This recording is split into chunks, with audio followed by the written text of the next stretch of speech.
record here. So I'm recording as well. You know, eventually we need music, or we need something. We need a better system here. Let me change my microphone. How does that? Do I sound okay? Oh no, it's speaker. That's no good. Let's do that. Hey everybody. Oh, okay, so let's get going now. Let me put up. Let's start with a slide. For our overlords at YouTube, let's start with a slide so that we can have something to put on the YouTube front page. So welcome. Okay. Well, welcome. Hi there. My name's John Troyer. Welcome to TechReckoning Fest 4. It is October 29th, 2019. We are here. We've got actually a really fun event right before Microsoft Ignite and right before VMworld Europe and right before the fall conference season. Let me stop sharing here and let me try to do one more thing. I'm trying to do one other thing, but it's not working. Okay. Anyway, welcome. Hi, I'm John Troyer. I'm here with my colleague and co-host, Amy White. Amy, hi. Welcome, and welcome back from the big island of Hawaii. Thank you. Glad to be here. We're here in the middle of California, in the middle of wildfires going on in October of 2019. Our electricity has been on and off. PG&E, our electric company, may decide to turn it off right during the middle of the show. They said they wouldn't, but they've been fairly unreliable, and their communication has not been great. There's a lot of parallels, I think, to IT with the way this stuff is rolling out, about resiliency, about risk management, about communication, about systems, and about deferred maintenance. So anyway, it's an offline conversation. We are fine. Our house is fine. We're not in any danger of anything that the electricity goes out now and then. In the world's 5th largest economy of California, feel really. We are trying to figure out other different ways of helping both folks who are impacted by the power shutoffs, money-wise, and small businesses and things like that, as well as the 150,000 people who have been displaced by the fires and whose houses may or may not be burning. But with that, we'll move on on a slightly lighter note and maybe more serious note about technology. We're going to talk about clouds today. We're going to talk about many different clouds. We're going to talk about VMware as a basis of a cloud. We're going to talk about multi-cloud. We're going to talk about Azure. We're probably even Amazon will come up today. So anyway, very pleased to have folks with us. This is an event. It's an informal event. It's about community. It's about technology. It's for technologists who are engaged with their community. And it is for, it's not necessarily for influencers, but it's for people who want to become more connected and to help others in their community. The whole idea around Tech Reckoning is the more people that get involved, the more people that help each other, the better off we all are. One of the ways that I can help people in the community is to connect them with the other people in their industry and companies in their industry, and that's part of what we're doing here. There's active folks on chat. We'll put this video up on YouTube. We are launching a new program called the Tech Reckoning Insiders that I think we'll finally pull the trigger on. It's basically designed to do this on an ongoing basis. It's fun, it's informal. Full disclosure, let's see, one of our folks here, we have a number of people from the community and from vendors. Cohesity will be with us in a bit, and they're a current client. Both Red Hat and Oracle are not current clients, but we are talking to them about being clients. Anyway, this is a mix of editorial. I'll try to be clear about what's editorial and what's not. But generally, we try to work with interesting companies. So anyway, we're also going to be running more events in the future. In fact, we're already planning one in 3 weeks from now around Kubernetes for IT folks. So maybe get out of the weeds of Kubernetes a little bit and what does an IT person actually need to know to manage them. So we're kind of lining up some guests and editorial for that. We've got other stuff on the calendar for edge computing, for security for IT folks, we're talking about data engineering. I'm not sure we can really get at that, but that's really interesting. Like, how do you set up infrastructure for data analytics and data analysis? Anyway, this isn't a lead generation event. It is a community event, but we do encourage you to, if something is interesting, to follow up. The whole thing is designed to give you a taste and a little bit of a picture behind the scenes, and a little bit of a introduction to folks. Amy, you are do we have a form this time for folks to fill out? No form. Okay, so we just encourage people to contact folks that are interesting to you, and we will we'll figure that out. And if you can't figure out how to get a hold of them, talk to us. Cool. Okay, well, let's are we ready to go, Amy? We good to go? Good to go. All right. Well, Amy, and this is Amy White. Many of you know her, and many of you have interacted with her. So hopefully she is we've been working together a long time, and hopefully for a long time yet. And but I don't think there's anything. Is there any other front matter that we need to do, Amy? Nope. I think this is good. Yeah, right. Let's do it. Let's do it. We've got Esther on. So awesome. Our first guest is let's see, we didn't practice this. Our first guest, let me share. Our first guest is Esther Westerwiele from representing VMUG Europe. Esther and I worked together a few years back at VMware, and now she runs a company that runs events, including the VMUG Europe. And so let's talk a little bit with Esther. Esther, welcome to TechReckoning Fest 4. Hello, hi John. I'm sorry, I'm sitting in a restaurant because I'm in Paris today, and I moved my train schedule to make this call today. So sorry for the background noise, but thank you. No, That's what this is all about. This is all about being live. This is all about being this is all about just whatever happens, right? We're trying to get behind the scenes a little bit, and there's nothing more behind the scenes than talking with you in a restaurant in Paris. So yeah. Although if they continue to do construction work, we may have to mute you a little bit. I don't know. So hey, Esther, okay. so you've been running tech events for a long time. You help the VMUG organization run the European chapters of VMUG. So for folks, and so there are folks here who are going to VMworld in Barcelona in next week. So can you talk just a little bit? I mean, I think everybody who's going to be there knows all about VMUG, but I don't know, maybe just a little bit. What's the scope of VMUG at this point in Europe, and kind of a little bit about what you're doing at the show? Yeah, great. Well, thank you, John, for the introduction. So yeah, since I think it's 5 years now, we are helping VMUG with communities across Europe, Middle East, and Africa. We have we're running over 61 communities in this region. And we help all the communities with their events, making sure that invites will go out, that websites are set up. And then on top of that, we are running 6 large conferences. The biggest one in the Netherlands with close to 1,000 attendees, and which is on the 19th of March. And we run events in Poland, in France, in the UK, which is on the 27th of November, and one in Italy as well. And of course, I forgot Germany. I cannot forget about the Germans. So we are, as a VMUG, also present at VMworld. We have a big stand over there.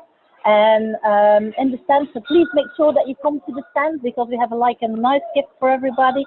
Make sure that if you're not a community member, that you sign up, and make sure that you get your own printed T-shirt at the VMUG stand as well. Besides that, we do a leader gathering as well during VMworld, and we have an executive lunch as well with, most of the time with Sati Gelsinger as well. So yeah, it's really great and good what we're doing at the moment. Well, so Esther, I mean, so there's no big party over at VMUG Europe, and as we were talking before this, you were just saying that, it's a little bit different. In the US, it's a very cohesive, it's a little bit more of a cohesive community across all the different states. You've got people that'll drive for 10 hours to go speak at a VMUG in a different state. Obviously, Europe, with more languages and more local communities and more data jurisdictions and things like that, the job, you're not, although people move around in the Schengen zone, you're not, it's not as much, and you're more local connection. So you're focused on the local, the German VMUG and the French VMUG and the English VMUG, and they're all, now there's some overlap, and depending on, and I know folks from the US have flown over to all of those, but it's a little more really local. Yes, it's really local. So in the past we did a big party at VMworld Europe as well, But we came to the conclusion that this is not the same effect as in the Americas. In the Americas, people want to network. They can do business in the whole of America, which is not the case in Europe. People want to speak with their own people from their own country. Italians want to speak with the Italians, French want to speak with the French people. So for this reason, VMwork is sponsoring all the different local VMware parties. So you will see VMwork at the Dutch party, at the UK party, at the German party, at the Nordic party, because we think that makes much more sense than setting up like a big event. And the fact that there are already many events at VMworld as well. Yeah, yeah, for sure. Lastly, I mean, you run a lot of events.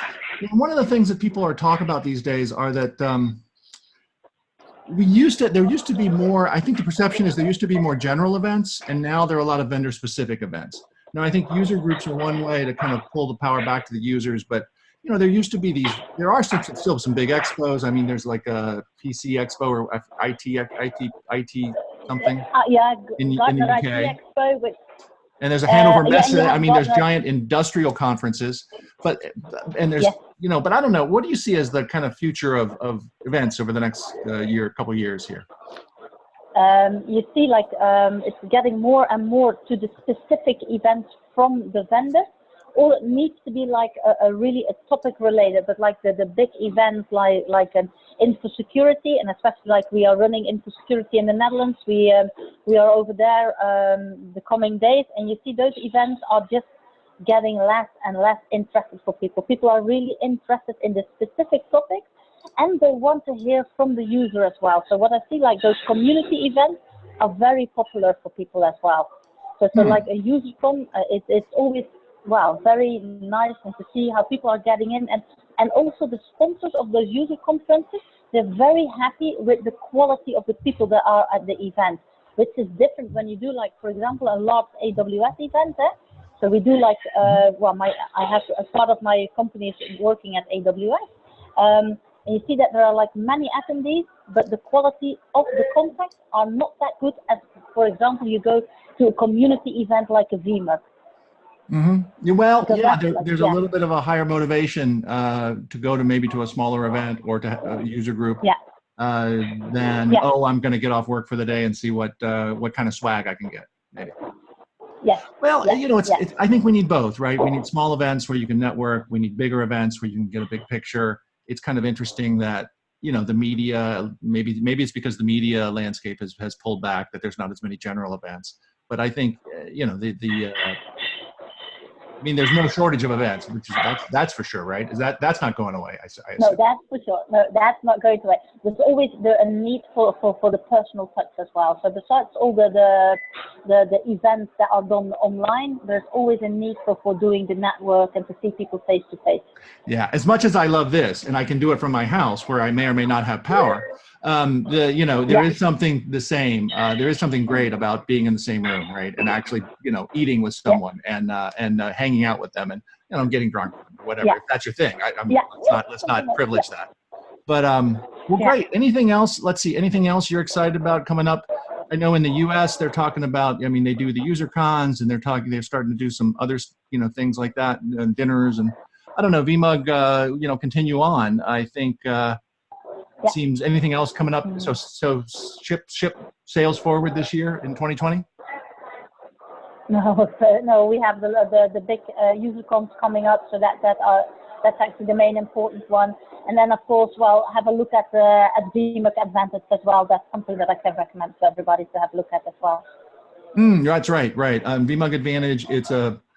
I guess it's a subscription, or it's a I don't know if we call it a subscription or a product, but anyway, it's a discount on a lot of good stuff, training and product, right? Yes, that's right. Yeah. I love the. Do you go to VMworld US? Have you been there lately? No, not this year, but I've been there several times. Yeah. Right. I don't know. So I'm just kind of curious. How do you see the difference? So this year it's in Barcelona. I love Barcelona. I always feel like it's, as a U.S. person going to Europe, the U.S. event is always such a zoo.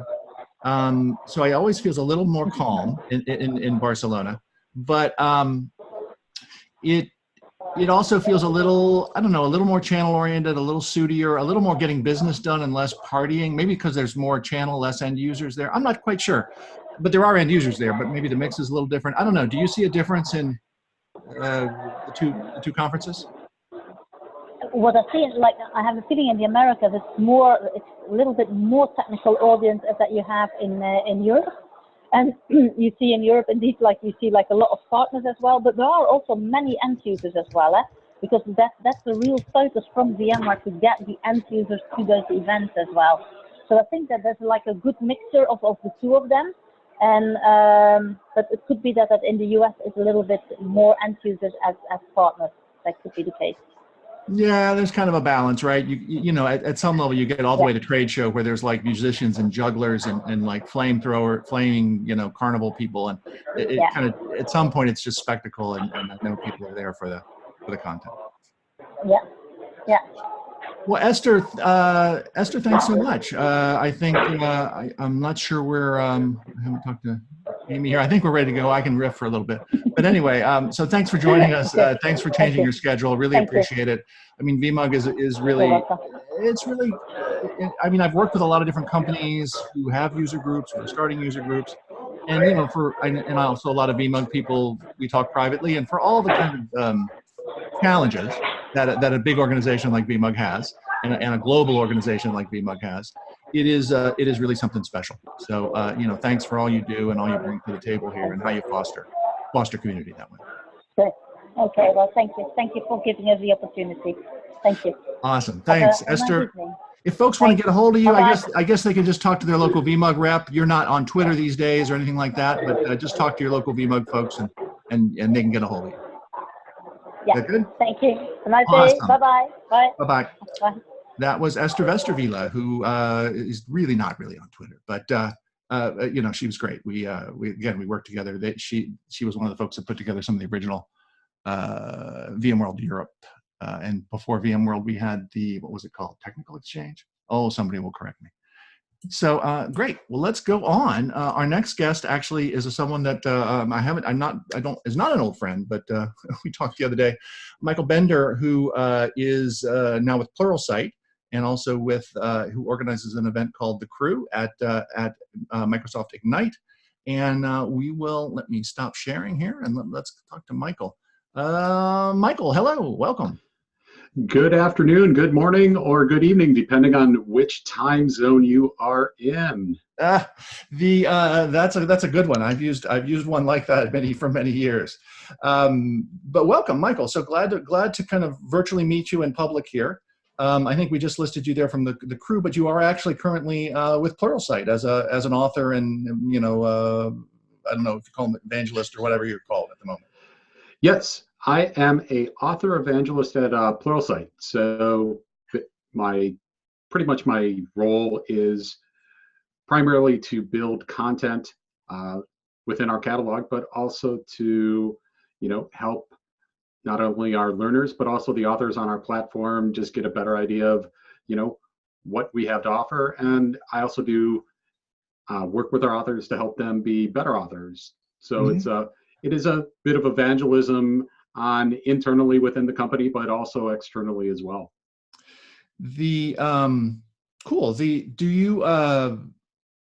So you do a little bit of everything. You do kind of Windows and Windows Server sorts of stuff. You work on you do some apps and some Azure things. So you're a little bit of a cross-field player there with terms of Microsoft Tech and kind of the curriculum you work on. Yeah, I'm more on the ops side. So my background is traditionally Windows Server, virtualization, both Hyper-V and VMware as well. I'm schooled in both of those worlds. And then on the cloud platform, I'm pretty much in the IaaS and the SaaS, the infrastructure as a service and the software as a service. I do play a little bit in the platform as a service area, but traditionally most of my stuff is kind of defined around your traditional IT pro, even though that kind of is a moniker that I think is kind of going away a little bit. Which is a shame. Which is kind of a shame, I think, isn't it? I like IT pro, but it's an interesting thing. For so long, I've considered myself an pro. It's always been a badge of honors. Those of us that are IT pros, we're like, hey, I'm an IT pro. You know what you stand for. But, when I was at Microsoft, some people didn't really necessarily like the word IT pro because it didn't resonate for people that weren't in the Windows world. Because if you kind of go back to the background of IT pro, it was really built out of the Microsoft marketing engine of the late 90s and early 2000s. If you remember way back, Windows IT Pro magazine. So I think some of the challenges I've had when talking at IT Pro is that sometimes it doesn't resonate to people that came from the Linux side and don't really work in Windows, or they're, those sorts of things. But I'm on the fence with that. I love the term because the people that I talk to, my communities, they know full well when you're talking about IT pros, what that means. It means people that are infrastructure people. They may be doing coding with PowerShell and stuff like that. They're working with virtualization. They're working with all of the things that we know and love about IT on the, the operations side. I mean, maybe it's the phrase IT. I don't know. I've started to use tech professionals, which is totally very non-specific, right? Because that could be almost anybody. That could be a person that does iPhone training. I don't know what tech professionals means, but like DevOps doesn't quite work, and SRE doesn't work, and even Ops is IT is a lot more than Ops. And IT maybe is a dirty word. I don't know. Anyway, I'm with you. The funny thing is, I started with VMware back in the day when Microsoft was the big bad enemy. And there was a lot of side eye back and forth and yelling. The funny thing is now it was always Windows admins who was a strength of VMware, and and then that's continued. But the communities never mixed formally very much. So one of the things that I wanted to talk to you about is, so if I'm going to MS Ignite now for the first time in Orlando next week. And I wanted to connect. So tell us a little bit about the crew and what you guys organized and kind of how that started. I think as we've talked about, there's a very similar group of people that started the VM Underground with VMware, but that happens right before then and kind of all year round. But anyway, talk to us a little bit about the crew. What can I expect? And actually, is it sold out and could I still go? So the crew is basically a worldwide, I like to say a worldwide networking community, because we have people from all over the world that I've known over probably the last 10 to 12 years that we've been doing the crew thing. And it's just a way for people to network. It originally started out as a way for people to kind of connect at Tech Ed back in the old days. And it really kind of just morphed into this online community where we primarily are based out of a Facebook group. And that started back in, I believe, 2009. We created the Facebook group, and we've never really gone past that just because it's worked and because of our online nature. Other than the meeting up for Ignite, it's really kind of met our needs for people being able to connect and network and have their problems solved. So at MS Ignite, we always have a meet and greet on the Sunday night before the event. So if you go to our Facebook group, if you go to bit.ly/the crew, and I'll put that into the chat here real quick, that's a link I probably should have done a real link, but somebody else can type that in there. That will take you out to the Facebook group, where it is a private group. All you have to do is answer 3 questions, and the 3 questions are pretty easy. And then you can get access into the group. Within there, you can go out and you can get a ticket for the event. Unlike a lot of the other events out there, we do charge for the event. It's a nominal fee. It's $25. It covers, you get in, entertainment, networking, food, drink. We do have sponsors, and we do it for a couple folds. One, we never know from year to year who our sponsors are going to be on board and whether they're going to be with us for the next year. So it's a way for us to have inflow into paying the costs. The other reason why we do it is it creates a barrier of entry.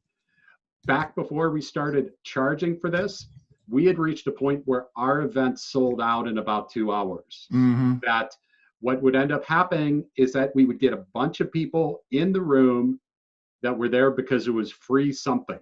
And that's the way most conferences work. Yeah. People fill up on the vendor parties and go for the free stuff.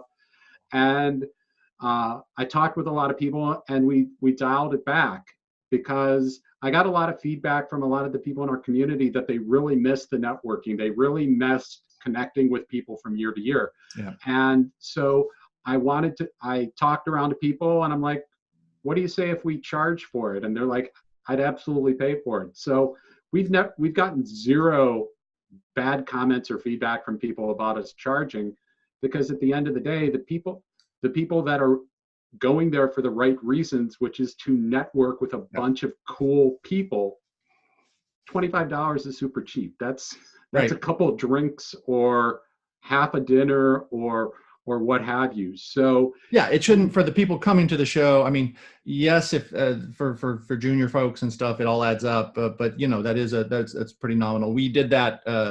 One of my colleagues, Yadin Porter de Leon, did one this year at VMworld. It was a career event, and he charged, I forget what he charged, but he might have even been less. And I told him to charge more and give it to charity or something, because again, a nominal, just a little bit to kind of have some skin in the game, so you actually show up, which is good. So that sounds. So at this point, is it sold out? Can people still join this year, or are we? Absolutely. Okay. We still have tickets available, so you can absolutely sign up for that. And but talk a little bit about the group in general. So you actually are active on the Facebook group all year round. yes.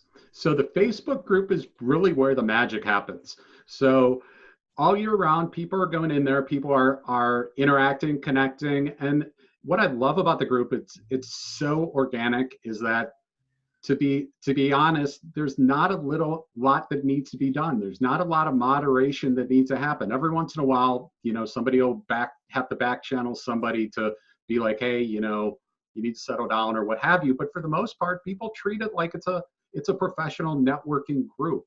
And people will come in there, and one of the things that just blows me away is I'll go in there and somebody will have posted an issue that they're having, and within minutes, people are basically giving their feedback, giving their 2 cents. People will be like, hey, I'm looking at some new storage, and we're looking at so-and-so, but we're not sure whether that meets our needs. Anybody have experience with that?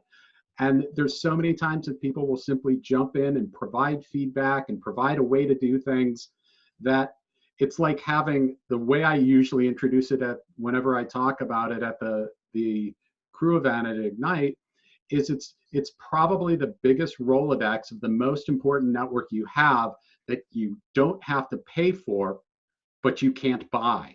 Yeah.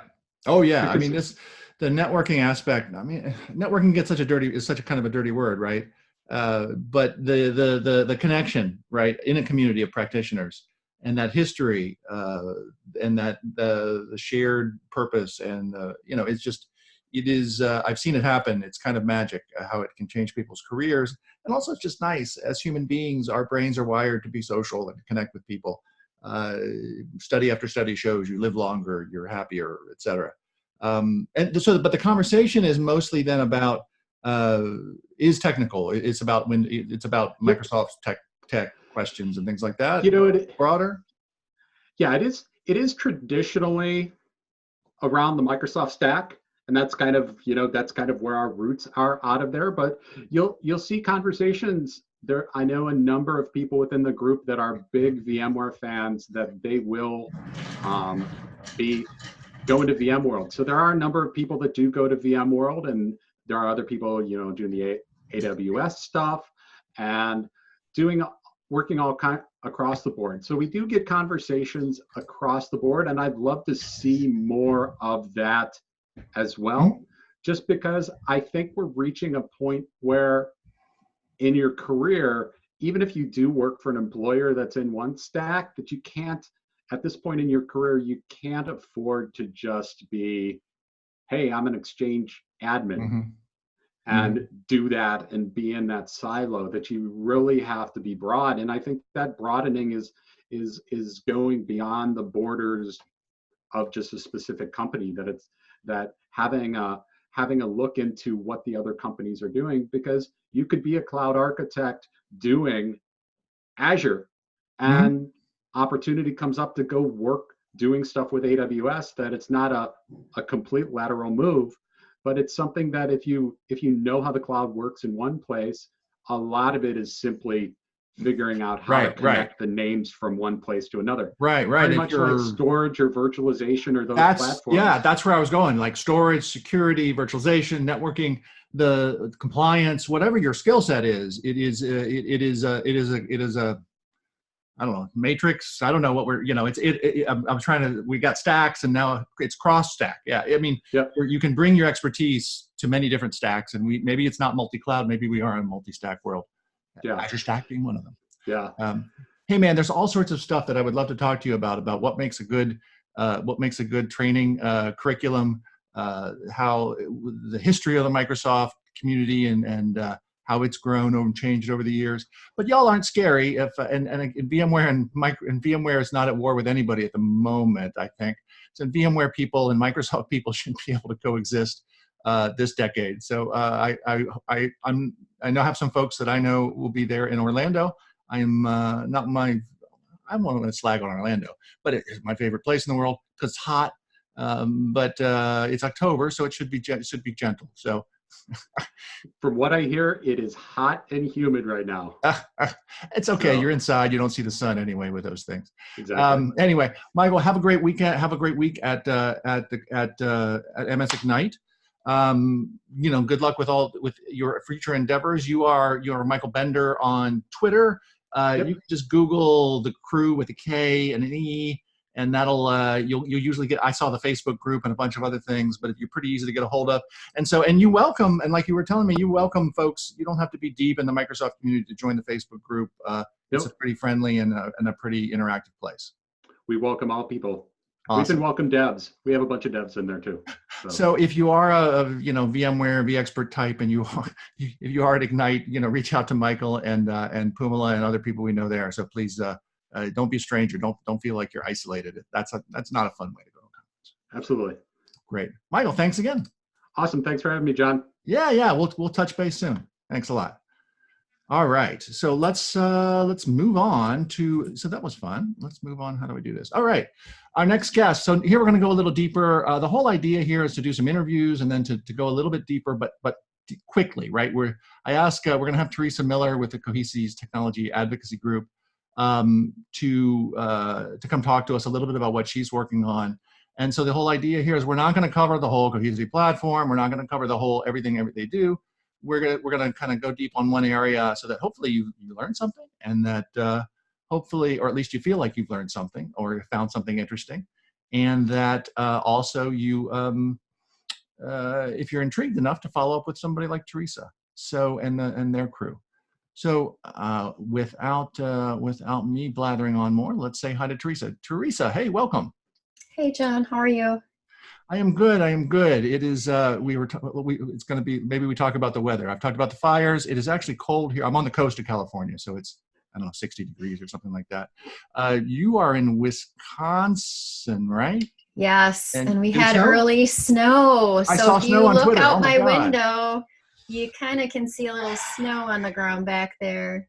Now, do you start salting and plowing and shoveling, or is it going to go away today? No, it didn't even stick to the ground. It actually is quite beautiful because it stuck to all the tree branches just enough to add like that magical look. Yeah, when you're warm and inside and the snow is coming down, that's really nice. Yeah, and it's always pretty the first time, and then I'm done. Until it gets slushy and dirty. I'm done. Nasty, yeah. We're I think a future trip to some snowy areas is in our future. So us Californians are discussing how we're going to deal with that. Yeah. So, well, Teresa, so I wanted to just talk with you a little bit before we got to get it. We're going to talk about SaaS and Azure, and I don't know what we're going to talk about, but some of that sort of stuff. You joined Cohesity within the last year, and I know you've been an active, technologist and a consultant and a blogger and a bunch of, really kind of all in podcaster. And so one, I'm just kind of curious, how is how has the year been going? How's life on the vendor side? I guess there's a fair amount of travel, but I think that you were doing that anyway. And so first of all, just kind of how's that going? I'll just leave it at that. How's it going? How's it going? Yeah. It's I'm a been professional interviewer. Yeah. It's been a really good year. I'm coming up on a year. I started the week of Thanksgiving last year, so but it's been good. I still can do much of the community stuff that I've always done. I still have my website, 24/7 IT Connection, and but diving into all the community or the Cohesity stuff has been fantastic as well. So Mm-hmm. it was what I was looking for in my next job. It's a nice balance for me. Mm-hmm. I'm enjoying it. Yeah, it's you go deep in one stack, but you get to see on the inside of a lot of customers, which is interesting. I mean, me on the consulting side, right? That's an interesting for me too, as I'm in a lot of different companies, and you get to see a lot of ways things are run. I don't know. One thing that folks don't know about you, or may not know about you, is you actually a few years back you wrote a book. I don't know. I thought that might be interesting to talk about today a little bit. And it's not a tech book. Actually, it's a book sharing some of your experiences with your kids. And so I don't know. You want to just kind of introduce it a little bit? I think folks would find it interesting. Yeah, we can just briefly talk about it. So I like the reaction when I tell people I didn't write a tech book. I think people are, at least they kind of like, whoa. About 13 years ago at this point, one of my kids was born very, very sick. And I kept a journal. And what I did just a few years ago, like you said, is I turned it into a book, because what I find is that people go through tough times and they don't talk about it, and I think talking about it actually is a healthy release. But the other piece to it is there can be happiness on the other side. And that was really the other thing that was important to me to share, because 13 years later, I do have, thankfully, a happy story, and there's a means to an end. And so, I'm just hoping that those that do pick it up and read it, it's available on Amazon, Barnes and Noble, as well as the Apple. You can get it in paper or digital. That was my goal for it, right? You're not alone in what you're going through, regardless of the situation. My story is totally different. So yeah, we all have our own and stories, and I think when we're on social media, you expose part of yourself, hopefully some genuine parts of yourself, but certainly not all of yourself. And that we now, I think it's fairly well recognized that Instagram, life is not real life, and right. The kids are smiling in the picture and the dinner is lovely, but you don't see the kitchen and the burnt part and the screaming kids or whatever. So right. We all, I think I'm glad that in the tech community, we're talking about things like burnout, and things like that, which you guys we did a little work with you guys at Cohesity. But it is challenging. What's the name of the book if folks want to search for it? Yeah, it's called Save a Heart. And I do find that if you go out to like Amazon or Barnes and Noble, you do have to put my name in when you search for it. So it's just Save a Heart and then Teresa Miller, and it should take you right there. Yeah. It's also, that's also very vulnerable, right? To put your story out there. And so right. Thanks for sharing. I know it's a generational thing. It's a personality thing. I don't know. The more, I struggle. I don't struggle with that, but I can, how much of my life do I share? How much of all of our lives do we share? Do you overshare? Do people, how much do people want to hear? So, but also it can't, you end up talking about tech most of your, trips. So there's not one or the other, I suppose. Yeah. Well, I think it's a good balance. Well, we're about to kind of jump into, so again, thank you. I think again, I don't know, there's a longer conversation here to be had about the tech culture and the tech industry and the various cultures that have grown up. You actually have a foot in a couple camps, right? You are, I don't know, are you still an MVP? You were an MVP at one point. I'm a Microsoft MVP on the Office servers and services side. I'm a Citrix CTP and I'm a VMware vExpert. So yeah, I'm all three. You have a foot in a lot of canoes, and so I don't know. It's been interesting. Do you any particular observations? Are you going to be are you going to Ignite this next week or right? I am. I have 3 sessions, 45-minute long, and 2 of them are MVP sessions. So I'm actually really honored because I've submitted several years in a row, and this year they selected 2 of mine, and I'm very excited about that. It really is an honor, just because I know what it takes to get there. It's not easy. So if VMware-ish folks are on listening to this and they're interested in becoming an MVP and they work with Microsoft technologies, I don't know, is there any particular advice you have for them, or any that's a little different than what they might be familiar with the vExperts? Yes, absolutely. So one, I would recommend having a Microsoft MVP, like a conversation, maybe even just a slight mentoring conversation.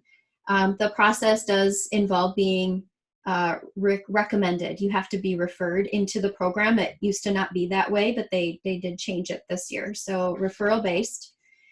And my advice would be to be active. I find that keeping a regular cadence in what you do, whether that's writing and sharing knowledge, podcasting, speaking at events, make sure you're doing it on a routine basis. And that will really, really go a long way for the program.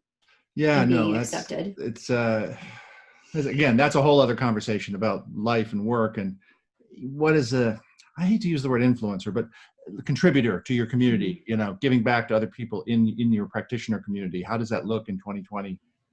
It used to be we just wrote a blog, but that's been a whole evolution. You still maintain your website, but I mean, personal blogs, no one expects you to really keep them up every week anymore. So there's all sorts of ways of contributing these days. And I don't know. I don't have the answer, Teresa. We didn't prep this question. I don't know if you have any answers for anybody either. I don't have the full out answer. My website too, I run that in a different way. I have writers and sponsors, and so it's not just me.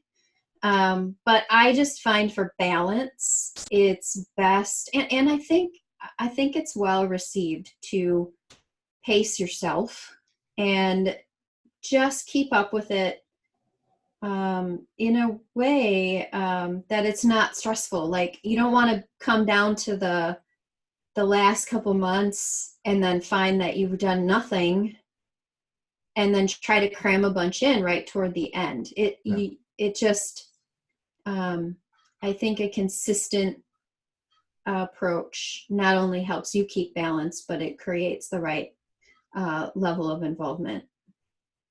How does a Twitter joke go? I feel attacked right now.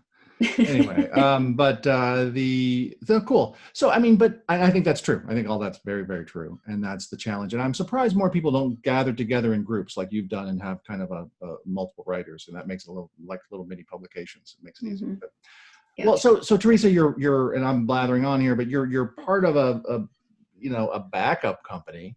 But not really. So I don't know. Let's try to segue into some slides, or you talk a little bit about SaaS.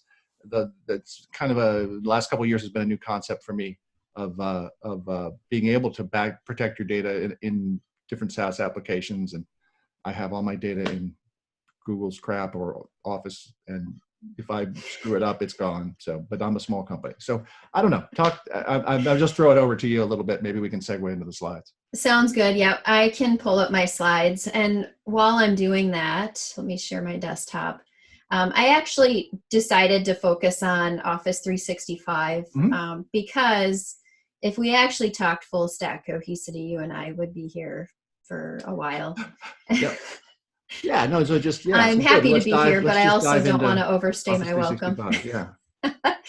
So, yeah, and so working for a backup company too, I know a lot of people are like, oh, backups aren't that exciting, but I actually think it's a really exciting time to be part of a backup company, because if you look at modern backup and the term data protection is used a lot. It's not just backups and recovery. It's archiving, it's disaster recovery. It can be even storage based, like we're calling it smart files. But even beyond that, what you can do with antivirus and ransomware detection, like it's just not the age-old legacy way of doing things anymore. So it actually is an exciting time. Now, that being said, let's just go ahead and talk about this a little bit. So I'm going to focus on the enterprise cloud journey around Office 365 specifically, and then I have a few slides on how we do it. So let's just talk about how I think the enterprise needs to be thinking a little bit differently about protecting their Office 365 data, and we'll dive into some of the challenges. So one, not every single, but most enterprises are in this in-between phase, right? Where they have their on-prem architecture, but they also have their cloud architecture. And so they're almost in this hybrid state. And so that should be a consideration when you're choosing a data protection solution is, can what you're doing kind of give you a single pane of glass into both worlds, right? Can you protect everything with what you have? You use the, I was going to say, I'll skip over the single pane of glass comment, but I think, I didn't skip over it. Yeah, no, well, it goes a long way when you have environments on-prem, in different virtualization platforms, physical servers, and every company has, probably some form of AWS and Azure and Google. They have data everywhere. So chasing down the different platforms can be a challenge. Yeah, do actual IT people, I mean, obviously, if it's on premises, people back it up, people protect it. And then do you still encounter people in the wild who haven't figured out that just because it's up in a cloud-based system that do they think they don't need to protect it then? I do find people that don't think you need to protect the data. And while we're going to focus on Office 365 here, and actually I'm going to share a lot of the reasons why people think they don't need to protect their data around Office 365. But I'm also going to share why I think you should. Okay, yeah, I'll shut up here. But I was going to say good, because it was kind of a new idea for me a couple of years ago. And then I thought, well, that's not dumb, but why is it a new idea, right? Because it's so obvious. But anyway, go through the use cases, because I think it's really obvious when you see it. Yeah, so this is real. This happened to me. I had an executive that needed a critical email message, and it was old, right, from about a year ago, and couldn't be found. And in the cloud, you get only so many days to recover something from the deleted items. There's also a deleted item recovery area. You only get so many days there, and then it's gone.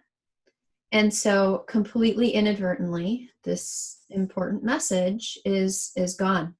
And we could not find it. We could not get it back. And it was unfortunate. So unfortunately, we had to pursue other options for long-term, right? One of those learning opportunities. Well, what can we do to make sure this doesn't happen again? One of those situations. And so it did start those conversations, thankfully. So in this case, without a backup or a policy in place, this message was just simply not recoverable. And we went down the path of making sure we could by implementing backup. Mm-hmm. So I think this slide is always great to share. It actually goes to your question where people don't always understand they need to do data protection of their SaaS. And here's a nice breakdown that I think kind of explains the mindset you should have. So if you're the SaaS customer, your data risks are these things, right? They're user errors, insider threats, rogue employees, accidental insider threats where somebody accidentally forwards something they shouldn't or deletes something they shouldn't, security, in the headlines constantly. Our data is constantly a risk for these security issues, and even how you use the application. Like if you take Exchange Online, for example, and Outlook, me or we as the company decide how the users might use that application, right? Can they forward outside the company, auto forward? How do they do meeting requests, et cetera? That you define the usage. So the SaaS provider really in the end is in charge of the platform issues. So with Office 365, you'll never manage the server. They will. So if there's an infrastructure failure, Microsoft is going to manage that. Same with the backend application. So if there's a web server down for access to your Outlook web app, they're going to manage that. And then any disasters that happen to their data centers, they're responsible for. So there's no guarantee from the SaaS provider that your data is going to be there just by looking at it this way. I think it provides that clarity. So data protection really is twofold. It does fall on the customer and the SaaS provider. It's both. Well, so Teresa, as a small business, I mean, obviously that depends on the SaaS provider giving you the hooks, you the protection provider, the hooks to protect the thing. Otherwise you're, I don't know, scrape it. So I use a lot of SaaS. I'm a small business. I use a lot of SaaS apps. I guess I'm just kind of screwed. They don't all the hooks. They don't all have hooks.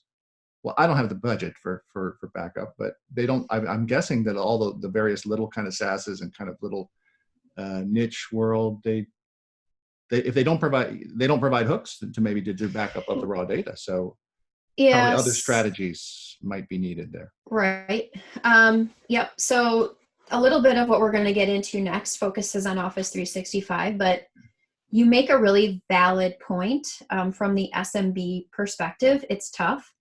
I've done a lot of research on this lately, and Gartner put out a statistic that small businesses that have data loss of any kind because there wasn't protection can often, unfortunately, put themselves out of business. Not often right away, but it's very, very common, and it's a pretty high percentage within about a year. Now, hooks. You should definitely look for your hooks. With the website that I run, I mean, I'm in the same situation, right? I may not buy a backup product. It depends. But I look for the hooks. So let's talk about Office 365. Yeah. And yeah, definitely your Office 365, at least, the good news is I have some peace of mind, right? Because it is a suite, and it is a solution, and it is Microsoft has all these built-in stuff here. So by default, and to the enterprise, these really are challenges more than their benefits. But by default, a deleted account or mailbox is only kept for 30 days, and then it's gone. And a lot of enterprises want to keep that longer. So without a backup, they can't. The deleted item recovery is essentially the second stage, like recycle bin for email. Also, max is 30 days, and you have to change it. It's by default 14. So if you don't change that and you fat finger delete something, you're stuck at 14. If you change it, it can be 30.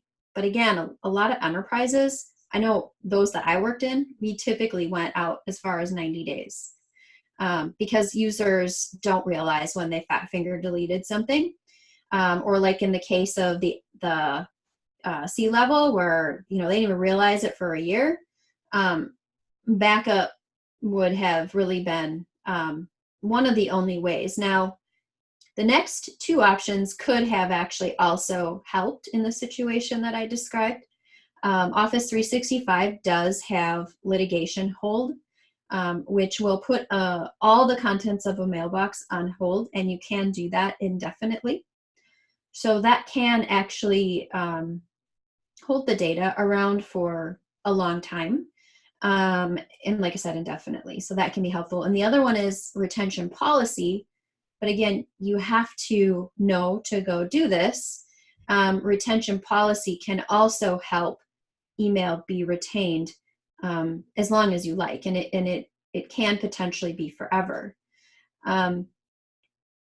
So a lot of times enterprises try to use these things, but what they don't get control over then is the recovery time, or even sometimes even the recovery point can be impacted. Recovery time specifically, I'm not going to read each of these. I have actually, it's 10 full steps to go in and create a case once you have a hold in place.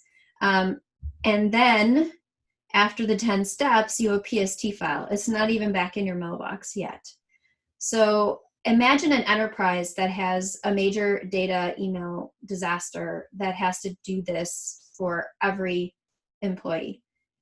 It isn't typically a big challenge from a recovery time objective perspective, because it could take weeks to recover, again, depending on the size of the organization. So on the Cohesity side, real quick, I like to share this slide just because I know from the admin side, I like to know who I'm talking to. So we were founded in 2013 by Mohit Aaron. He was a co-founder of Nutanix and also lead on the Google File System. We have an experienced team from some pretty fantastic companies. Our growth has been pretty off the charts, and we have many top tier investors, and we just keep winning awards. So very exciting times at Cohesity. So our goals really for your cloud journey are to be able to, we talked about this a little bit in the beginning, right? Allow you to have one platform for universal protection no matter where your data is. And we were, the code was written recently, so we're cloud native. You don't need, we're using the native hooks. It's not bolt on. So it's pretty well set from that perspective. And then I just have, I think, one or two more slides. Mm-hmm. So essentially, right now we can do Exchange Online and OneDrive, and we expect to continue to grow in the product suite. And it's pretty awesome to see. I actually should have demoed this, although I know we had limited time. But the recovery abilities with OneDrive and Exchange Online are fast. I mean, seconds to get stuff back. I've restored and unlocked like my mailbox with the Exchange Online tool live. I can still be in it and restore the data and overwrite it to whatever point in time I want, which is also a nice benefit. You don't have to coordinate downtimes for upgrades, etc. What's the granularity of the restores? Do I restore them by mailbox? Can I restore a file or do a whole account, or what's the? So you would do either whole mailbox. You can do that over the top of the live one, or you can redirect it. So I could say, John, you could restore my mailbox as like a subfolder into yours if you wanted. Maybe I left the organization and you needed access to my email. And then that way you don't have to manage another mailbox. That's another option. And then the third option is file level. Or I'm sorry, not file level, message level. So those are the exchange options. And then from a OneDrive perspective, we can do a full OneDrive site. So if you have your own OneDrive site, we can restore that. Or we can do folder level or file level. So lots of versatility and flexibility. And ransomware is another one we didn't talk about a lot, but ransomware attacks files. And when you think about OneDrive and having a mass attack on OneDrives, again, the recovery time could be weeks if you're, or maybe even not at all, if you're relying on just the native options. So, and then this is just a summary slide of our suite overall, just talking about how we're cloud built, we're efficient, one platform, no matter where your data. And I think that's a pretty good summary of what we offer. I'm not going to read this slide. Nice. So you see a lot of people, are people choosing to back up to on-premises versus Azure? You know, is there a characteristic of who chooses which? Yeah, so it definitely depends per customer. Just from my perspective and my enterprise experiences, I would say backup cloud to cloud. But we do have customers that really just want that insurance policy, and they may take their on-prem and still back up their cloud data to on-prem. But I personally would recommend cloud to cloud, especially when recovery times are of essence, and that's one of your driving factors. You're going to just get better performance if you're cloud to cloud. Nice. Well, great. Well, thanks for, any other things you want to leave us with, either things people don't know about or people that, things that don't think about with SaaS apps? I was going to say SaaS apps in the cloud, but that's a little bit redundant. I would just say, make sure you change your mindset. I think that the native options will likely not meet your recovery time and recovery point of objectives at all. And we do deduplicate and compress everything. And from a chargeback perspective, it's all based on storage, and it's the deduplicated and compressed amount. So it's not one for one. With us, it's the deduplicated and compressed amount. Makes a lot of sense.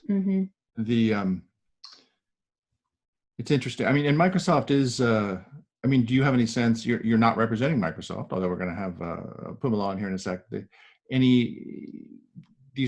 adoption of Office 365 is pretty strong at this point. Oh, very, very much so. In the earlier days, I think they had a lot of growing pains with it, but they've just proven that they can do it at this point. It's a no-brainer for so many companies that I talk to, because a lot of people don't want to manage that infrastructure. That on-prem infrastructure is complex. And Exchange admins, as much as I hate to say it, there's just not a lot of them anymore. You still get some Exchange knobs there, but yeah, it's not the same thing at all. Pumala and myself, maybe we like our Exchange, but they're rare and far in between. So. Well, Teresa, have a great week. Have a great week at Ignite next week. If folks want to reach out, they can do it on your Twitter account, 24/7 IT Connect, or they know how to get a hold of you. You'll be around Orlando, and you're flying around the country. So have a great week, and thanks for joining us. Yep, thanks for having me. And stay warm in the snow. I will. Teresa Miller with Cohesity. And we work with that team a little bit. But now our next guest is Pumala Schmidt. So we'll welcome her in. Pumala, welcome. Pumala is a Azure advocate, or probably has a slightly different title, but anyway, with Microsoft. Exchange Jagatis on Twitter. It will be at Ignite. We want to talk to her just a little bit more about community at Ignite, maybe what some of the differences are, that she's been between VMware and Ignite and other tech communities. Anyway, just a few minutes here. Let me stop sharing the slide and we'll get to Pumala. Pumala Schmidt, welcome and howdy. Hello. Hey, yes, so you're I heard someone say Exchange, and I thought I'd just pop in, Yeah, pop in. You're like the Exchange fairy. You can come. Well, you and Teresa did we're doing a podcast for a while, and it turns out it's a kind of a small world. But you're going to tell us a little bit about. You're going to be at Ignite next week. You're on the Microsoft team, and actually, you were telling me you're bringing in. There'll be some other familiar faces from the VMware community there, but I don't know. It seems like. So what's your gig actually these days, and kind of what's your role, and what will you be doing next week? So I'm a cloud advocate. Gosh, that's just a loaded topic there. I like to say an advocate is a person that advocates not only for the company, but also the customers, the community. So if it's in the form of training, providing resources, that's what we're here for. We're that gap between the product groups and the customers, and trying to, help make a difference to empower our customers, but also empower our product groups. Let's make a better product. If there's a problem with it, tell us what the problem with it. I'll funnel that through, and let's make this better. Nice, nice. And then in a nutshell, Yeah, yeah. And so next week, I don't know. It's I don't know what the head count will be at. How big is Ignite at this point? About 25,000 of my closest friends. So. Well, and it's for folks, the Microsoft now has several different tracks. They still have, I guess, Build and a couple of other ones, right? So but it's kind of more the IT and Azure conference. Yeah. So Ignite, if you look back, Ignite traditionally was like the former Tech Ed, which was more the IT pro type community conference, Windows Server, infrastructure, Active Directory, Exchange, all that good stuff. And then Ignite came about in 2015. So Ignite kind of encompasses a little bit of the developer side, but also infrastructure. So you get the traditional Tech Ed, the crew, Michael Bender, who was on, my former teammate. And then we're trying to make it more inclusive of all professionals, all implementers, practitioners, whatever we want to call ourselves. I like to call ourselves magicians because we make miracles happen sometimes. Yeah, so it's about 25,000 attendees, give or take a few thousand. And we're at the Orange County Convention Center. I believe that's the correct term for it, OCCC.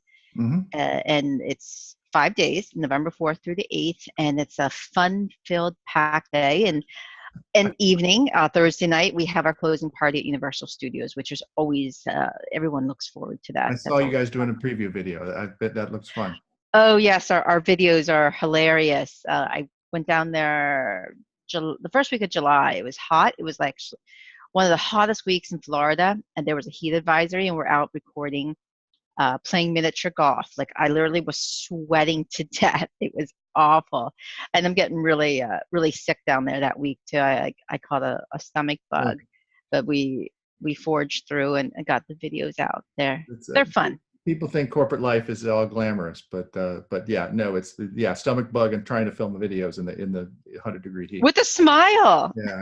Yeah. So Pamela, you were always kind of specialized in Exchange, and that was one big admin of those kind of systems. I knew you through kind of the infrastructure VMware world. Yes. So Exchange and VMware go together, right? Not really. Yeah. There have been some disputes over the years about where to put. Yes. There's been a lot of dispute over that.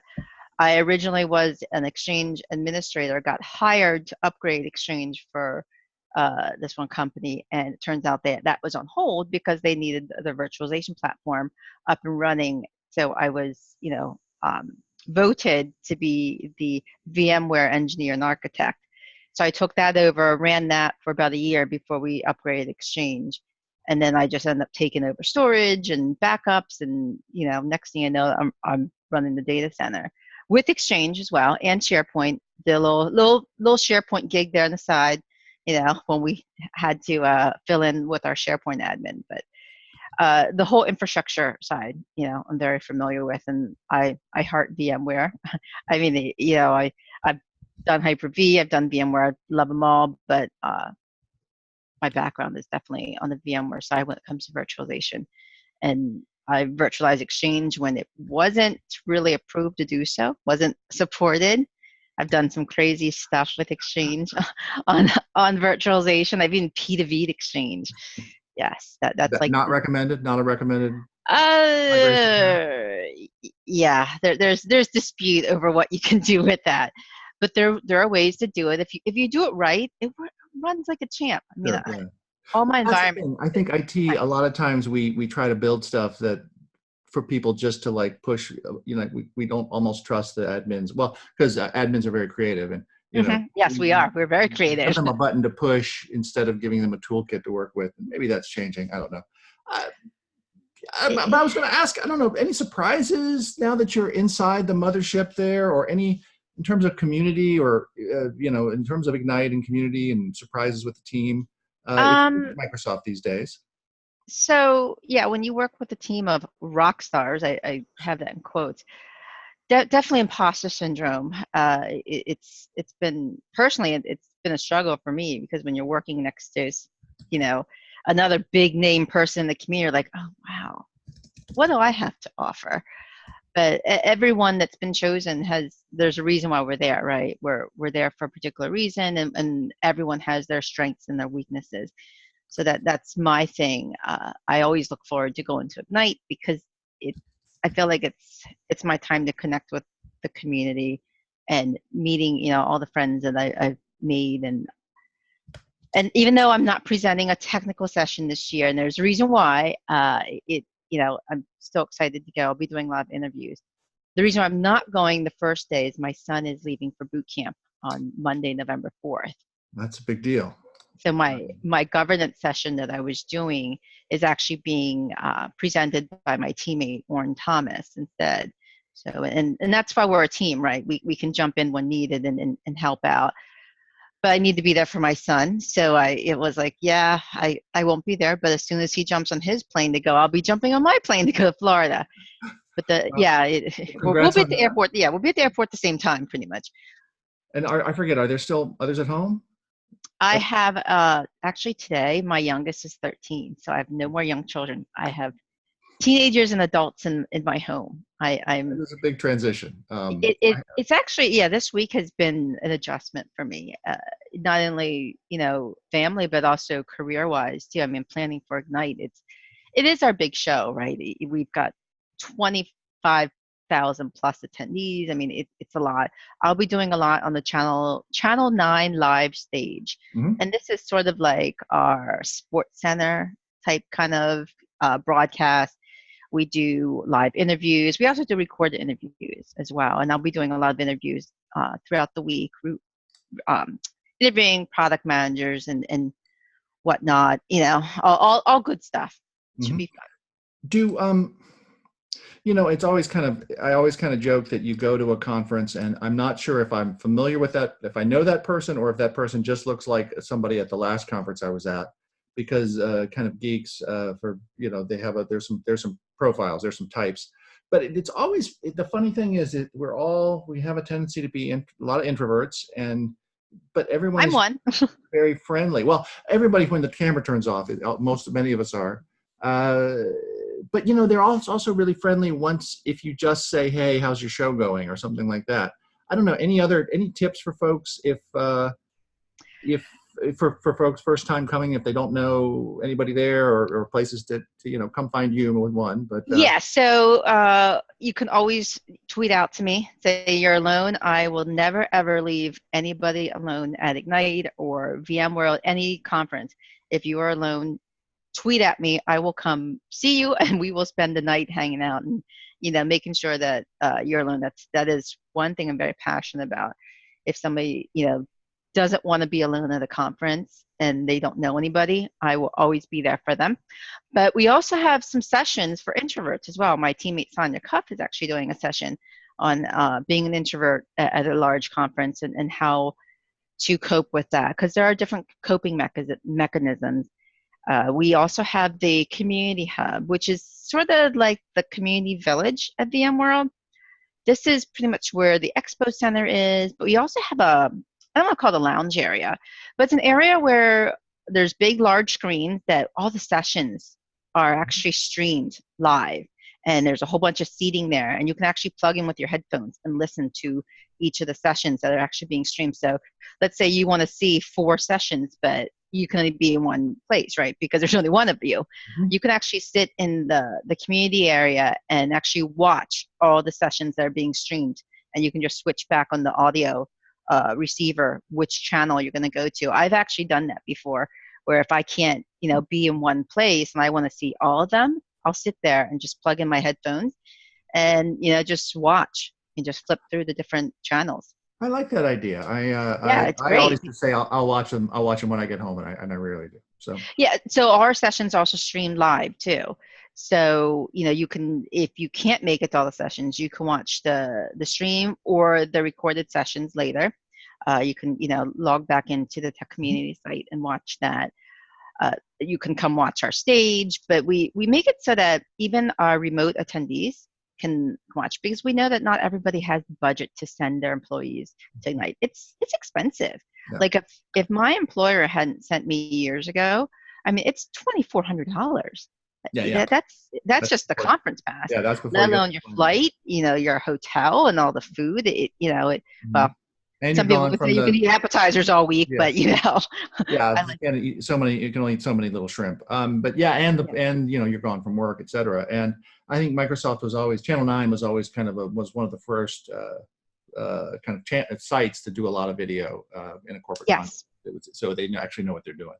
So we kind of winged it's it. nice. It's really nice how this year we're even making it even more interactive. So people that are watching remotely are able to plug in or ask questions to our live interviews and whatnot. Nice. And I'll be actually moderating some of those questions. I've like three times I'll be going in to moderate questions from our remote attendees. Because we get it, right? Not everybody can attend. So that's why there's the streaming and then for the people that are there, the best sessions are the hallway sessions, right? Everybody knows that. It's all about the networking and meeting everyone. So the community section where you can actually watch the videos or the streams, that to me is just gold right there.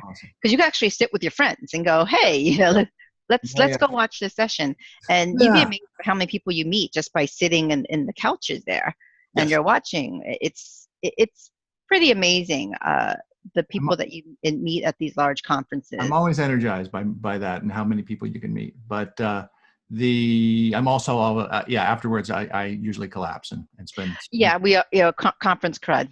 Yeah, exactly. Well, hopefully, whether I get sick or not. I did get sick last time at VMworld. But hey, Pumla, have a great week. Don't get the conference crud.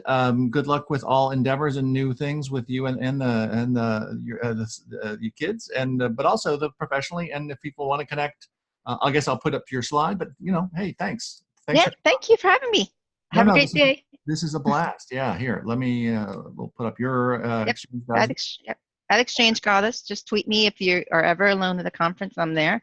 I will, meet up with you. Awesome. And good luck with all the interviews. Well, okay. Thank you. Okay. Well, let's move on. Our next guest is, let me actually give that focus, was Chuck Dubuque from Red Hat. So he'll join us here on the panel. We're going to talk about OpenShift. And I'm really kind of intrigued.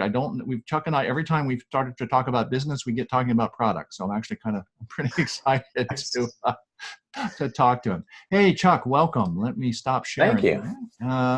Hey, thanks for coming on. Hey, so you are actually not going to either Ignite or VMworld Europe. You're actually headed to the Open Infrastructure Summit in Shanghai.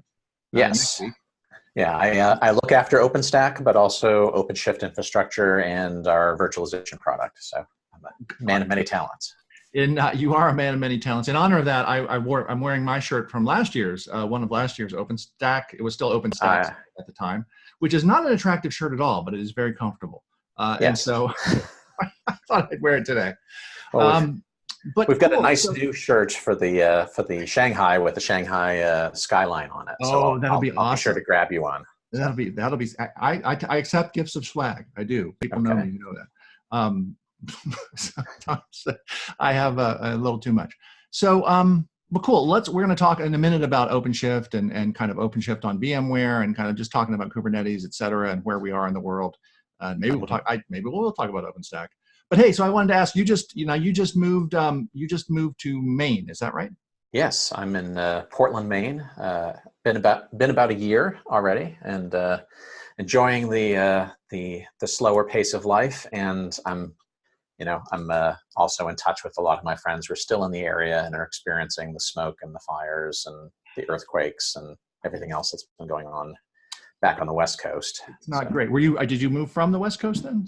Yeah, I was in the Bay Area for about 20 years. So mostly on the peninsula, but yeah, we're looking around.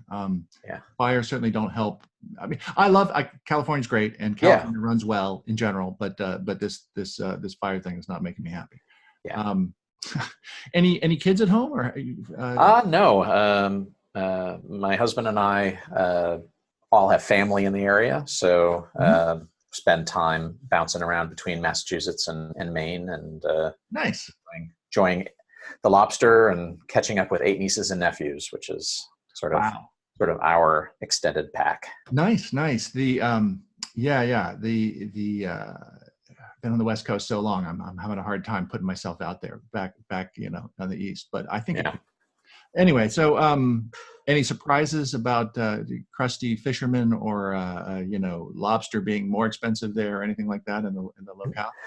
I mean, I think Portland has grown up a lot since 20 years ago. It's become a foodie destination. I think one of the gourmet magazines highlighted it as one of the cities of the year, and we've got an influx of tourists every summer that pretty much lock the locals out of any good restaurant for about 3 months. But other than getting used to the snow again and having to buy 3 or 4 different jackets for each amount of snow or weather that there is, California sort of spoiled me with the year-round wardrobe, which is not really possible out here. So. That is most of the world. We have weather. Yeah. So now you're a returnee to Red Hat. You were at Red Hat, and so can you talk? I don't know, just talk maybe a little bit about your career journey and that sort of thing. Yeah, I started off at Red Hat in 2009, right after the Kubernetes acquisition. So that was one of Red Hat's first real acquisitions after the JBoss acquisition that was way back in 2005. And it was 3 of us who launched the virtualization product. Myself, a product manager, and a GM through force of will. And a couple of years later, we started working in the OpenStack community and first started participating in the community, and then launched our OpenStack offering. And I stayed around for a couple more years and tried my luck at a couple of startups in the Bay Area. Was at Tintry for a while, which is a storage startup which is still around and under new ownership. Under new ownership after IPOing and going bankrupt within 12 months. So, but they're doing very well under DDN, which I think is a nice new home for them. And I think they just acquired what was remaining of Tgile, which had been previously bought by Western Digital. Mm-hmm. So, everybody comes around and goes around, and everybody who's a competitor gets bought up by somebody else. And I make the joke. I used to think, what possibly new? I'm sitting there at VMware, and storage keeps coming up, right? Because storage, it's always storage is the problem. And you think, well, we're done with storage, aren't we? Isn't it? And we don't seem to be. It still is interesting. No, it's still got its wonderful edge cases, and it doesn't work when it's supposed to work. And it's just a service. It's just all provided as a service in the cloud, isn't it? Yeah, I think it takes money in and then turns it into outages and SLAs on the other side. So Chuck, what you're on the front lines. I did attend as a with the Cube the Open Infrastructure Summit, OpenStack Summit last year, and it was really interesting. And I did the year before, actually, and the one in Boston. And it was really interesting talking to people from the community. Because in the media you get this huge hype, and then it's like, oh no, and then it's last year's thing, and no one uses it, and it's not going to take over the world. It's not going to be $1 trillion market. It's garbage. Let's go on to the next thing.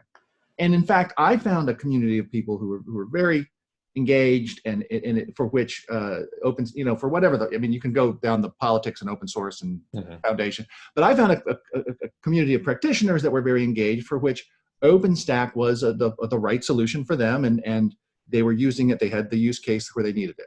Now we're seeing with Kubernetes, we had we're kind of maybe at peak Kubernetes, and OpenShift already kind of shifted to Kubernetes long enough ago that it's an integral part of OpenShift. And are you seeing the same? I mean, I'm asking you to maybe compare and contrast. Are we seeing the same dynamics? Yeah. Where are we? I mean, there's the fast, and certainly I think the branch has moved from OpenStack to Kubernetes. But I think also, really the OpenStack was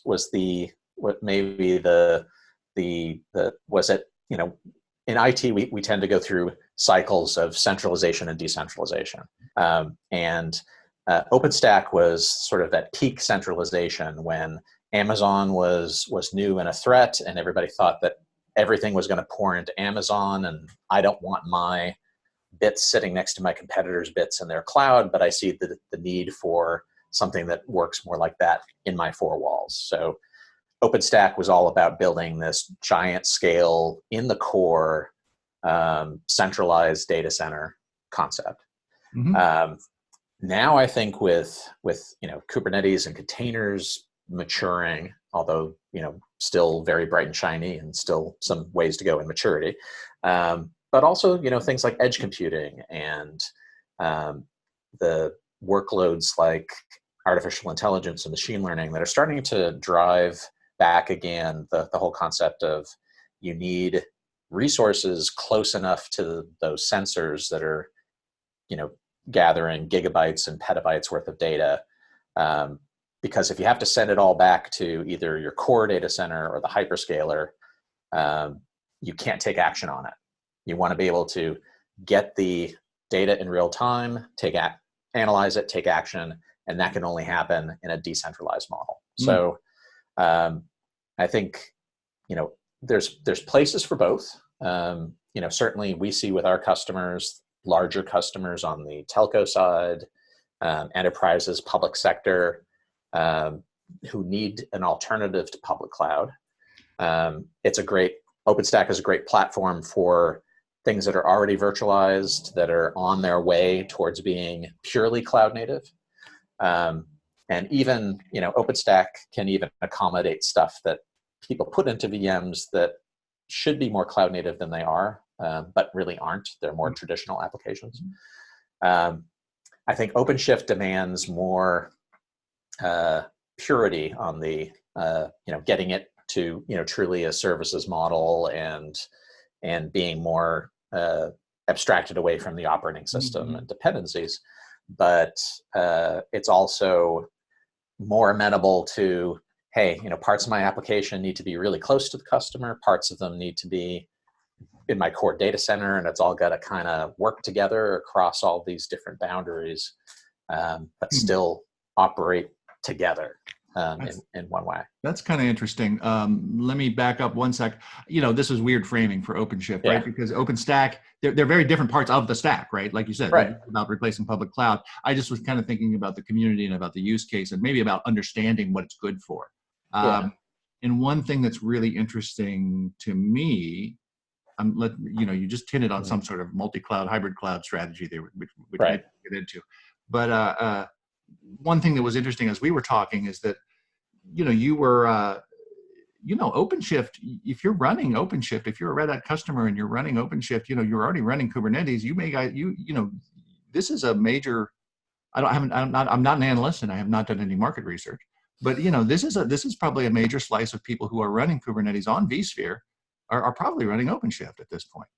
Yeah, and I think that I think it's something that people aren't as aware of in the market. That there's a lot of OpenShift customers today who run, if it's on-prem, they're running it on top of vSphere, and I think one of the nice things about the way we've architected OpenShift is that the Kubernetes piece of it, which is really about orchestration and scaling and maintaining that desired state across all of your infrastructure, lives with the OpenShift platform. It's not embedded in the infrastructure, so it's independent of the infrastructure. So we have customers who use OpenShift on vSphere for most of their workloads, but they can either deploy new projects or burst up to public clouds, and they don't have to refactor their application or worry about Amazon upgrading EKS from 1.10 to 1.11, and surprising everybody. Yeah, and the crazy, I think if you haven't touched it yet, right? That could be a surprise. The quarterly 6 months. Every 3 months. 3 months, yeah. The quarterly updates and the only 2 quarters of support, and they just did some breaking. I saw, they break stuff, which is kind of scary from an IT person's perspective. Yeah, it took when Red Hat joined OpenStack, it was very Wild West where something could break with the next version, and more participation from folks who actually want to run stuff in production into that community got them a little bit more structured about how they, we're going to announce that we're going to deprecate a feature before we kill it in the API, so that people have at least a little bit of time. Well, But innovation's happening so fast in Kubernetes every 3 months. Even if you announce it and then deprecate it in the next version, that's still a 6-month window, which is not sufficient for a lot of production workloads. many companies cannot even choose a toilet paper in 6 months. Right. But anyway, maybe let's segue. I don't know. Do you have some slides for us today, or are we just going to talk? Yeah. Okay. I've got that. I'd love to talk, and also maybe there we can get a little bit more into. There's one thing you're just running raw Kubernetes on stuff, but here, OpenShift brings a lot more to the table. It's not just yeah. I don't know what the right metaphor is, an engine on a chassis, but you don't have any. I mean, raw Kubernetes is pretty has some sharp edges. And this is very much what Red Hat's been doing in all open source communities. Is really, we participate, we provide a lot of code in the upstream, but our primary value is that we take it all and make it consumable for enterprises that want to run this stuff for longer periods of time. And there's a lot of our existing customers today, large and small, are doing really cool things with this. Volkswagen, in developing their autonomous and semi-autonomous vehicles. It's very expensive to try to simulate all of the or to try to recreate all of the possible traffic messes that could happen on a test road or in the real world. So VW decided that they were going to simulate a lot of these using real data, but put them into simulated environments. They needed to spin up hundreds or thousands of different scenarios to test their model for things like traffic avoidance or lane departure detection and things like that. They use OpenShift and containers for that because, again, what they have to concentrate on in container world is just their app, not the operating system and all the other things below it. And Kubernetes is one of the things that makes that scalable to thousands of nodes. Try it out, test it, bring it back, change the model a little bit, try it again. Do I avoid 5 or 10% more collisions? Great, that's an improvement, and I can build on that. Mm-hmm. And we have thousands of more than 1,000 customers today in lots of different areas. Folks who are taking their existing apps and modernizing them, folks who are doing things on the cutting edge like AI and ML, and across lots of different verticals as well. So OpenShift is it's not the new kid on the market for sure. I mean, not in the best possible way. Yeah, and our version 3 came out in 2015, and we were the first to adopt Kubernetes outside of Google in a product. And since then, we've released version 4, which really takes some of the value that we got from the acquisition of CoreOS about 18 months ago to really simplify the developer experience and the administration experience. One of the pieces of feedback we got from our customers. And like you said, Kubernetes itself is just the orchestration piece. But if you want to build a platform to manage all this, you got to think about scaling and security and upgrades and security patches and monitoring. And that's really what OpenShift delivers. So, when some of our customers, especially in the Valley, in the Silicon Valley area, may be tempted to build their own platform, and you can do that because open source allows you to do that. But there's a lot to it, especially for these kinds of environments. Mm-hmm. We don't really use the word platform as a service anymore because it's confusing. Yeah, and I think it's more than that in terms of the pieces. This shows some of the community stuff that we productize into OpenShift. So it's not just Kubernetes, it's Docker, it's etcd, it's Ceph, it's Helm, it's CoreOS, it's operators, all coming together. along with certification, so you know it will work, and a life cycle which promises you that we won't change something overnight and make it break. And we deploy on lots of different environments. So I think people assume that it just runs on on Red Hat environments, and it does. It runs on our virtualization and on OpenStack, but vSphere is a big component of our customer base, and you could take advantage of all of the features that vSphere and all the other platforms have to keep containers and VMs up and running and provide quality of service and SLAs. But again, the Kubernetes piece is decoupled so that I can move an application very quickly from vSphere to Amazon or Azure, move it back again. That's hybrid in reality, is instantiating in one place and instantiating it tomorrow somewhere else.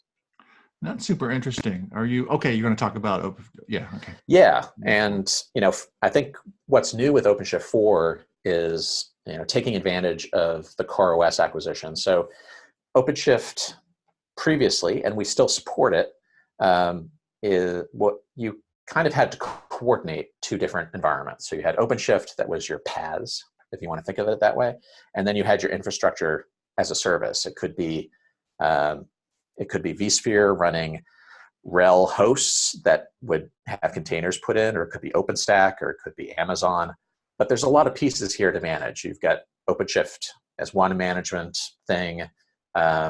You have to have in the case of vSphere, you have to have a vSphere admin, and then you have to worry about configuration drift in the operating system that's installed for the VMs that are running in containers. And what we decided with OpenShift was to offer by default using CoreOS as the base for your containers. So it becomes a immutable image that's tied to the OpenShift lifecycle. So when you upgrade your version of OpenShift, it will cycle through automatically all of your VMs if you're running on vSphere or on OpenStack. It'll go to AWS, all of your instances. It'll upgrade the CoreOS image, which is a single binary, so it's not changeable or patchable, so that it'll drift over time and cause configuration issues.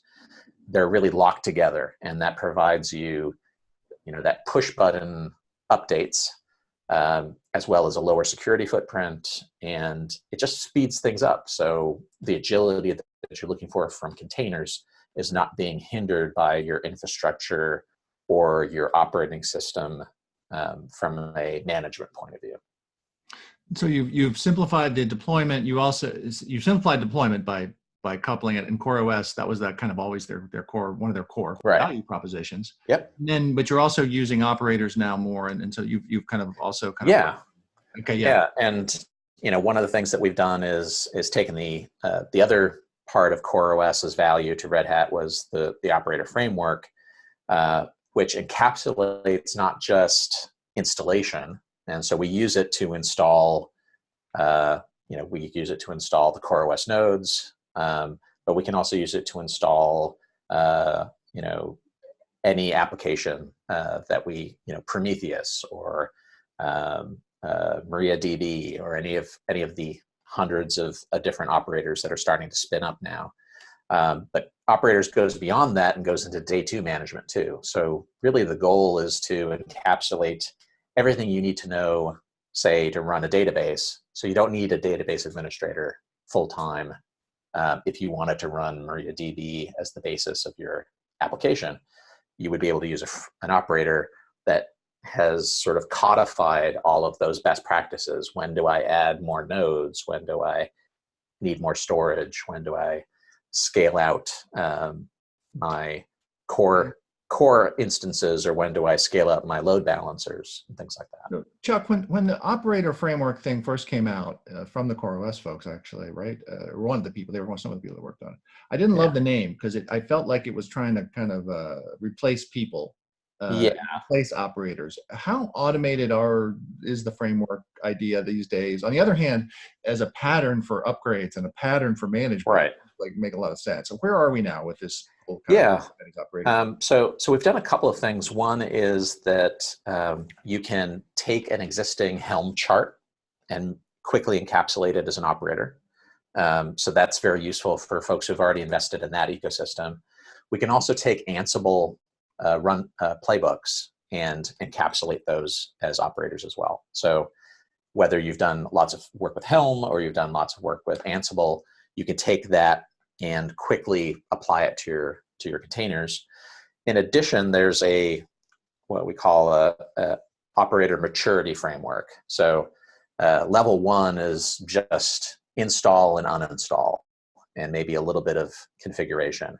And then it goes into auto scaling and updates and upgrades, all the way to something that's, got a lot of intelligence built in about how to manage, basic things like scaling your infrastructure for a peak work, a sudden peak in demand, and then scaling it back down when the peak goes away. And I think that it's still early days in operators. So most of the operators today, that if you go to operatorhub.io, are in life cycle 1, 2, and 3. So they're not that full stack of automation that takes into account everything from day 2 operations. But we're starting to see more development of those that encapsulate sort of the know-how that gets you 80% of the way there in most circumstances. And then, it's up to you to customize it or to provide inputs to it to how you want it to run. Mm-hmm. And then, like I said, we've got an ecosystem. The last time I checked, there were about 30 or 40 operators that were part of the Operator Hub. OpenShift itself comes with some additional operators that are specific to OpenShift that help it with deployment and configuration and things like that. And we're working internally to make sure that all of our middleware, for example, is backed up by an operator so that it's easy to deploy. And we're working with partners like Couchbase and AWS and others to provide and build these plugins that can be used with any Kubernetes environment, as well as be used by OpenShift. So it's a community effort as well as a commercial effort. Yeah, I like Red Hat has a good way of dealing with the downstream. I rather than the upstream community, which is pretty hardcore developers developing the core of Kubernetes. There's a whole community of downstream operators and apps, right? And that you all have a great experience in doing that, which is very needed. The Kubernetes community is great. Again, they're pretty focused on the core. It's like being part of it's like being part of the Linux kernel community, right? It doesn't really affect me that much. It's very rarefied air. So from that point of view, again, Ticketmaster, one of our customers, using the Prometheus operator, and again, you could manage 1 or 2 instances of these things manually, but an operator will allow you to manage hundreds or hopefully thousands of these instances to best practices. It doesn't mean that it's eliminating the need for somebody who's an expert in some of these applications that add real value to your organization. But when it comes to things like scaling up and scaling down instances, it's that's something that can be automated and give your people time to do something more interesting. Nobody needs to be logging into any boxes anymore doing stuff. I think if folks want to get started, or where do they head? Or talk a little bit about and how to poke around. Yeah, there's a couple of different places to go. So try.openshift.com is a great place to learn how to get started. We have a hosted offering, OpenShift Dedicated, which is a place that you can play around with.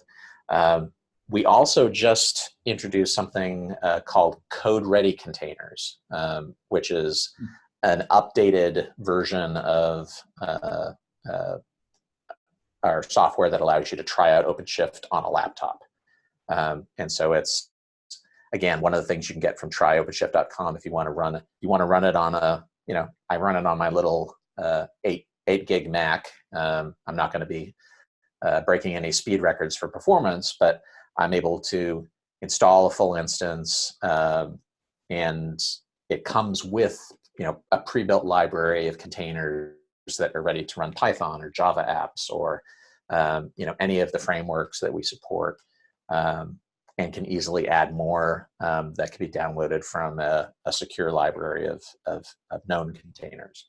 So whether you want to light it up in Amazon or Azure, or you want to try it out on your laptop, or you want to try out the full version, we've done a lot of really good work so that even a marketing person like myself and the people on my team can get this up and running and get into the user interface and start deploying containers. I can't code, so I don't have anything to put in them right now, but I can instantiate them and load balance them and do all that. In addition, we're adding new functionality. So our OpenShift serverless, which is based on Knative, is now in tech preview in the latest version of OpenShift. We're working on OpenShift pipelines, which is based on Tekton for continuous integration, continuous development. That's a developer preview, so it's a little bit more tenuous. And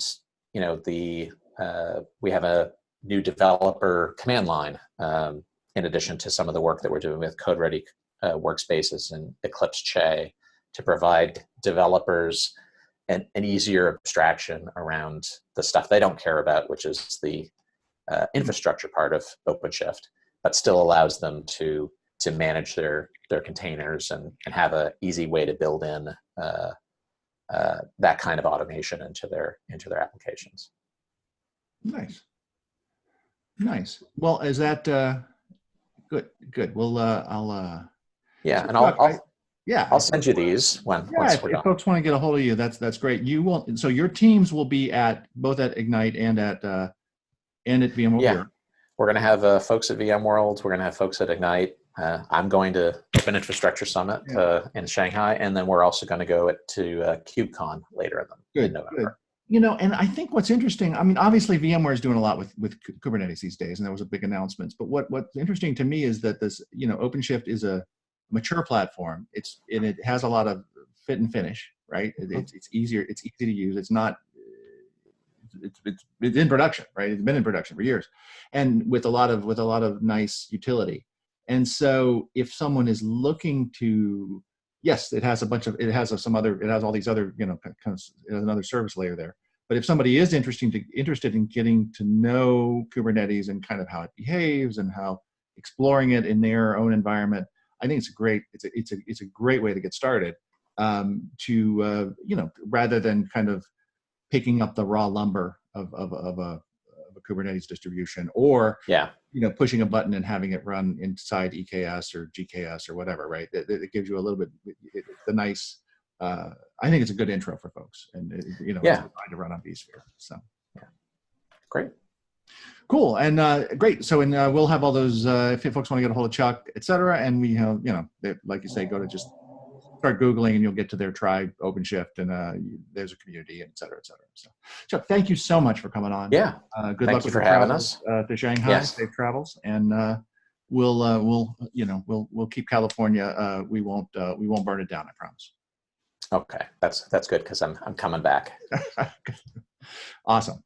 Well, thanks. Let's see. Let's move on to our next folks here. I will very pleased to join us for the first time, Scott and Guillermo from Oracle. We will have a little bit about Oracle Cloud Infrastructure and the announcement that was made, some developments, as a result that we first heard about it at Oracle Open World a few months ago. So thanks, thank you. I'm here now with Scott Macy and Guillermo Ruiz. Scott, Guillermo, welcome. Oh, thank you. So we'll this will be kind of our final segment here. I'm really excited to kind of get our teeth into it. So Scott, maybe you can introduce yourself first and a little bit about what you do there and at Oracle. Happy to. My name is Scott Macy. I am a strategic product manager on our strategic partnership team here in Oracle Cloud. Our team basically has, kind of business ownership across multiple partnerships. Some that you've heard of: the VMware partnership, the Azure Interconnect partnership, and the partnerships related to the Oracle Cloud Marketplace.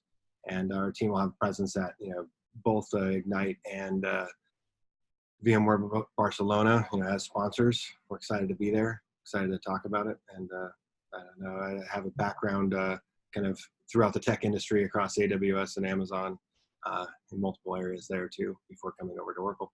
And that's really interesting, right? So Scott, you have this perspective. You've been, you've been in the cloud world. You've seen how it's done. In many ways, OCI I've always thought is kind of cloud to 2.0. It's kind of it's okay now. What if we had to build it today? What would we build? I don't know. What's your perspective on what's important from a cloud platform and OCI, and maybe what this VMware partnership is kind of bringing to the table here? No, what I think of, kind of coming over here from that world and the background and other aspects is, what's important to enterprises. Like Oracle has always been about the enterprise, and then building this generation cloud to infrastructure, however you want to kind of frame it, has been that focus on the enterprise and what they care about, which is security, control, and kind of that visibility aspect and choice. So I think that's the kind of the bread and butter, and that's what we're kind of going with the VMware solution, which we'll talk about more detail here, kind of post this initial discussion. But, we wanted to make sure that, people had the control and the flexibility they needed inside of VMware to do kind of what they do on-prem, but in the cloud. Cool. Before we get into that, so what's now home base for you, Scott, is in the mountains. Home base is in Seattle, which is near the mountains. Okay. But I like to spend my time, kind of on the water, whether that's on a boat or up in the mountains on the snow. Well, and you're being a little bit, you're downplaying a little bit, but you actually are you are or can be a professional ski instructor as well. No, I am. I did it in college, and then I've picked it back up in the last couple of years, and it's been a lot of fun kind of getting back into that and teaching kids how to ski, whether it's my family or whether it's these groups of kids. And I think the thing that really kind of has drawn me back into it, that kind of excites me, is that I've been kind of tasked in this role in taking the kids that are the trouble kids or the kids that are falling behind in the group that needs a little extra kind of focus, and then coming to them and figuring out what they need for success and finding a little win. Like a little win can be anything from, a 4-foot slide to being able to jump off of the jump, even though you didn't really jump off of it, you just went over it. And then they have that success and they've now had a win, and then they can transition forward back into the group. And it's been a lot of fun and rewarding experience there. And it brings it back into almost this work experience too, of like team building. We all need those wins, like whether it's on a daily basis or kind of a big win on a quarterly basis, to be able to tout, kind of what you did and feel good about yourself and your effort and see that kind of and be rewarded for it.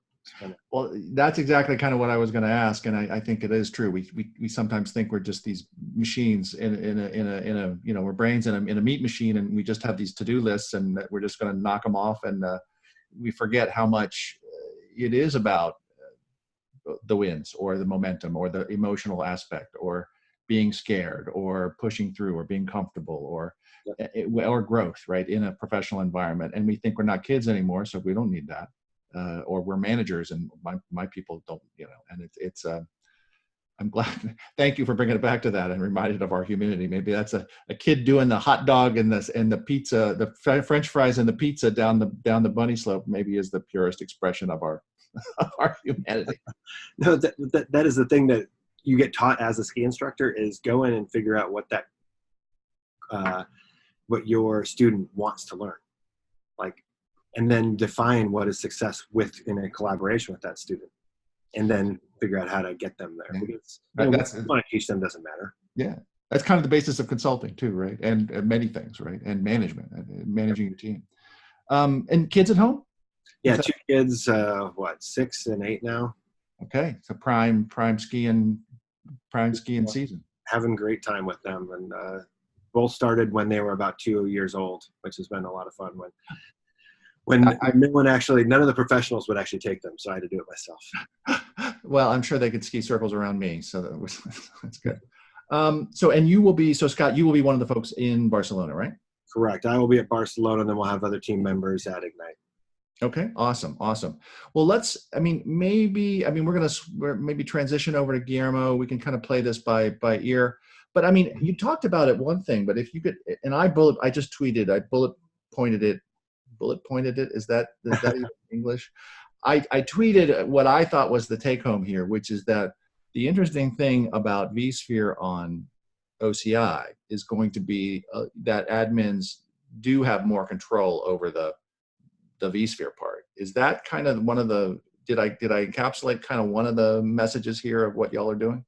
It is one of the messages, and it enables essentially the things that customers want to be able to do. Or like if you talk to large enterprises, they want essentially to be able to maintain their change management processes and their control that they need. In order to do that, they need essentially that control over the environment to be able to, patch it when they want to, validate it, and then migrate and move our aspects. And so, we're going to be giving them that administrative or root access to the different components so that they can control it themselves. They can then bring their own partner if they want to actually have somebody else manage it, or they can actually manage it themselves in the same mechanisms that they manage on-prem. So unlike other systems, even from VMware, where they may be managing more of or installing or updating the vSphere platform, you're not bringing. Do you bring your own? Do I bring my own bits and install it myself? You guys take care of that piece. No, we're going to take care of the bits. Like you'll be able to, when you click or make the API call, the vSphere environment and the bare metals will be deployed. So you'll deploy 3 bare metals, and then vSphere will be, or ESXi will be installed on each of those. Mm-hmm. They'll be configured, and then vCenter and the other components will be installed on top in addition to the vSAN. It will be enabled, and then the NSX will be set up. And we're going to minimally configure that to a level that is, it's a running SCDCC or SCDC, yeah. On our cloud. And then we'll be handing that over, and then that's now fully the customers. They go in there, they get to twiddle the bits, they get to decide when they upgrade, they get to decide kind of the clustering of the hard drives and the other aspects that they want and that they need to see on their side. And then upgrade and update and patch as their compliance and needs dictate as well. Typically, we don't see people, upgrading and patching or, kind of, willy-nilly. Like in general, what we've been talking to customers is that they've got a 3 to 12 month, kind of change management upgrade cycle where they're going to adopt the critical patches and they're going to build a new test environment, which will enable really easily. You'll be able to spin up that 3-node cluster, either of the new version, if you want to just adopt the versions that we kind of have available, or they could actually patch a legacy version up a little bit more, or kind of the version they had, and then be able to test and validate before they do that, either update in place or a migration over, just to a kind of a separate set of infrastructure inside of the same cloud.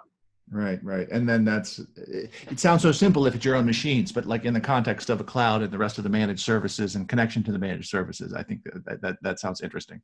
That is the aspect. Like this is all living, like it's a software data center, defined data center inside of a cloud that's sitting inside of a VCN that then can connect to those other services.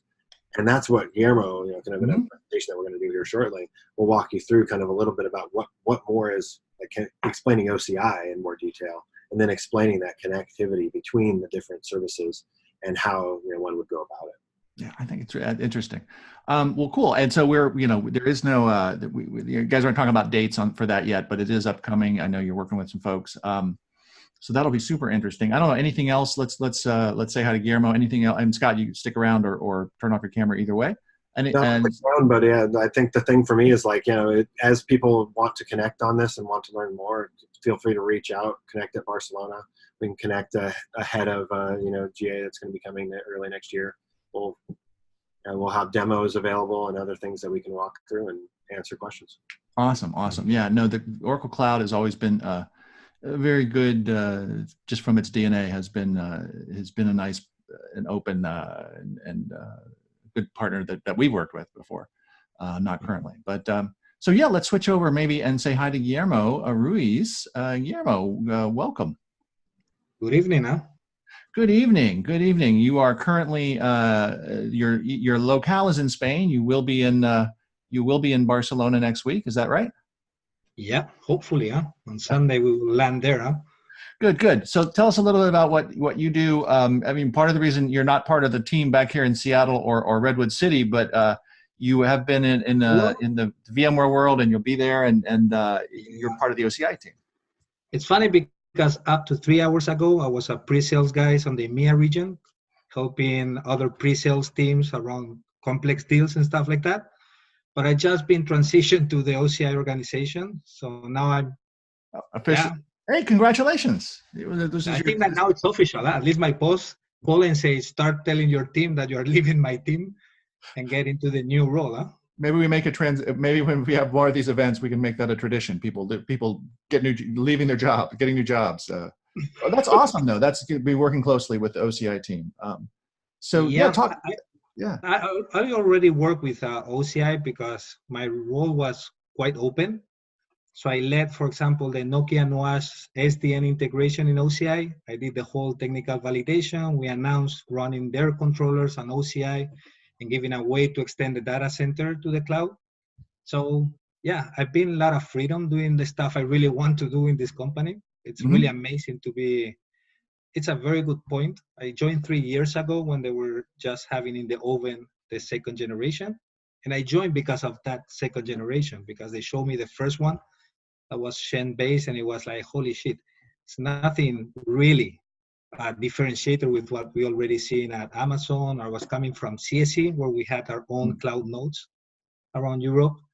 And when I saw they were taking the SDN out of the hypervisors and it was a different concept, I say, wow, it looks very, very good. Huh? So yeah, I think that there was a generation where we thought, well, is everybody going to be running all sorts of different clouds? Yeah. Well, we in one cloud, and then we thought, well, everybody's going to be running on different. And now it's interesting that there are some. It seems clear that there's some very different approaches from some of the big players. You got to have a big pocketbook and engineering team to do it right, but one size doesn't necessarily fit all, and that's kind of cool. So you'll be there in Barcelona. I know there's a lounge. Oracle is a sponsor for the first time in quite a while. So that, which is kind of cool. Anyway, do you want to maybe cue up what you'd like to show us today? Okay, sure. Yeah, I need to add to the comment. We have a vBrand session on Tuesday. Oh, okay. We will be showing over 15 minutes other cases from what we're going to show today to the audience. Okay, let me share here. We're going to be doing a vBrand bag. Oh, hey, actually, before we start, let me ask you too. I mean, so you're in what city are you in geographically? I know I just said Spain, and you've said you've been there for 3 years, and you have kids at home as well. Yeah, I have 3 devils, 8, 6, and 4. Yeah. Very good, very good. Well, that is an active. That you are busy. You're a busy man. So thank you for staying up late and sharing with us. Yeah, 3 kids there. Cool. Okay. Well, let's. I know we hadn't. Let's get you into it.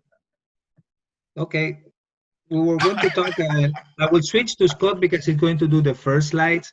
It's how VMware and Oracle became friends. Yeah, although at the beginning, there's the standard safe harbor, statement that it's a product direction, but things can change.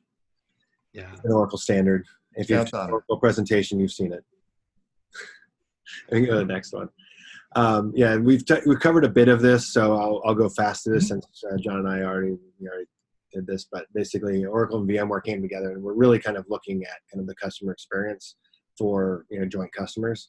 There's a lot of adoption of VMware. There's a lot of adoption of Oracle, and a lot of it is integrated together. And so it's a new product, which is Oracle Cloud VMware Solution running on Oracle Cloud infrastructure. Full configurability and management, which we've already touched a base on. But the other aspect is that we are confirming and updated our support policy to be clear that we will support Oracle applications deployed on VMware, wherever VMware is deployed typically. It's all dependent kind of on the computing environment and kind of where that where that application is typically already supported. Then the other aspect is, next slide, we'll just cover support on the next slide too. So Oracle Cloud VMware Solution, just a high level, is its Oracle Cloud infrastructure with VMware software deployed on it. It will be sold by Oracle partners, and supported by Oracle. Like Oracle will be providing the tier 1, 2, and 3 support. VMware will be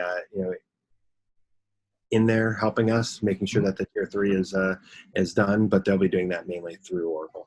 Nice. Then it's a monthly pricing model where you basically you commit to 1 year of universal credits on Oracle Cloud through our standard mechanism, but then the commitment level on the actual product per kind of node is on a one month basis. And then it's a certified VMware environment, including vSphere, vSAN, and NSX. It'll require initial 3-node configuration, but each expansion can be 1 node. Mm-hmm. And the integration opens onto the cloud services from that data center. And next slide, G. And then here's see a diagram of VMware VMs running on NSX overlay, set up on kind of vSphere, NSXT, and vSAN, configured on a 3-node cluster. And then kind of it sits on top of our virtual cloud network and has access to the other kind of components on OCI, which I think is the perfect place to transition over to Guillermo, who's going to actually walk you through kind of what that networking looks like and the setup processes, and then kind of how you connect to kind of an example service, which I won't steal the thunder of which service you're going to talk about, but I'll transition it over. Cool. Sure. Thanks.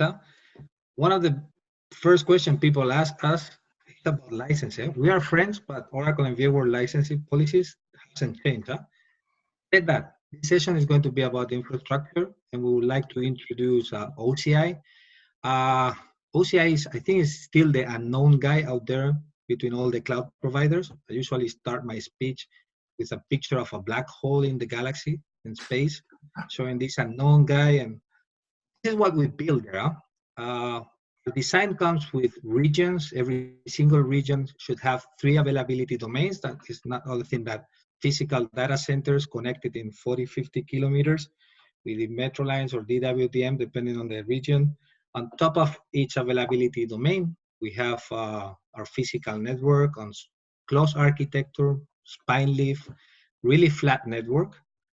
And one of the key points is what you see there in red. By design, we took out the SDN out of the hypervisor to make it really scalable. But not only that, you see there the services as compute, storage, networking, and stuff like that.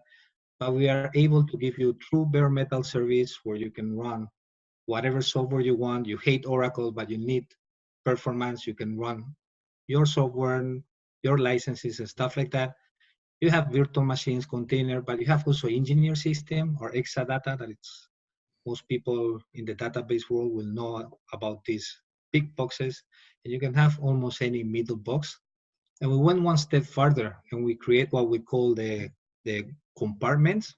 Think about like folders where you just place your logical resources in, and you can split your cloud environment in line of business, project, or even customers.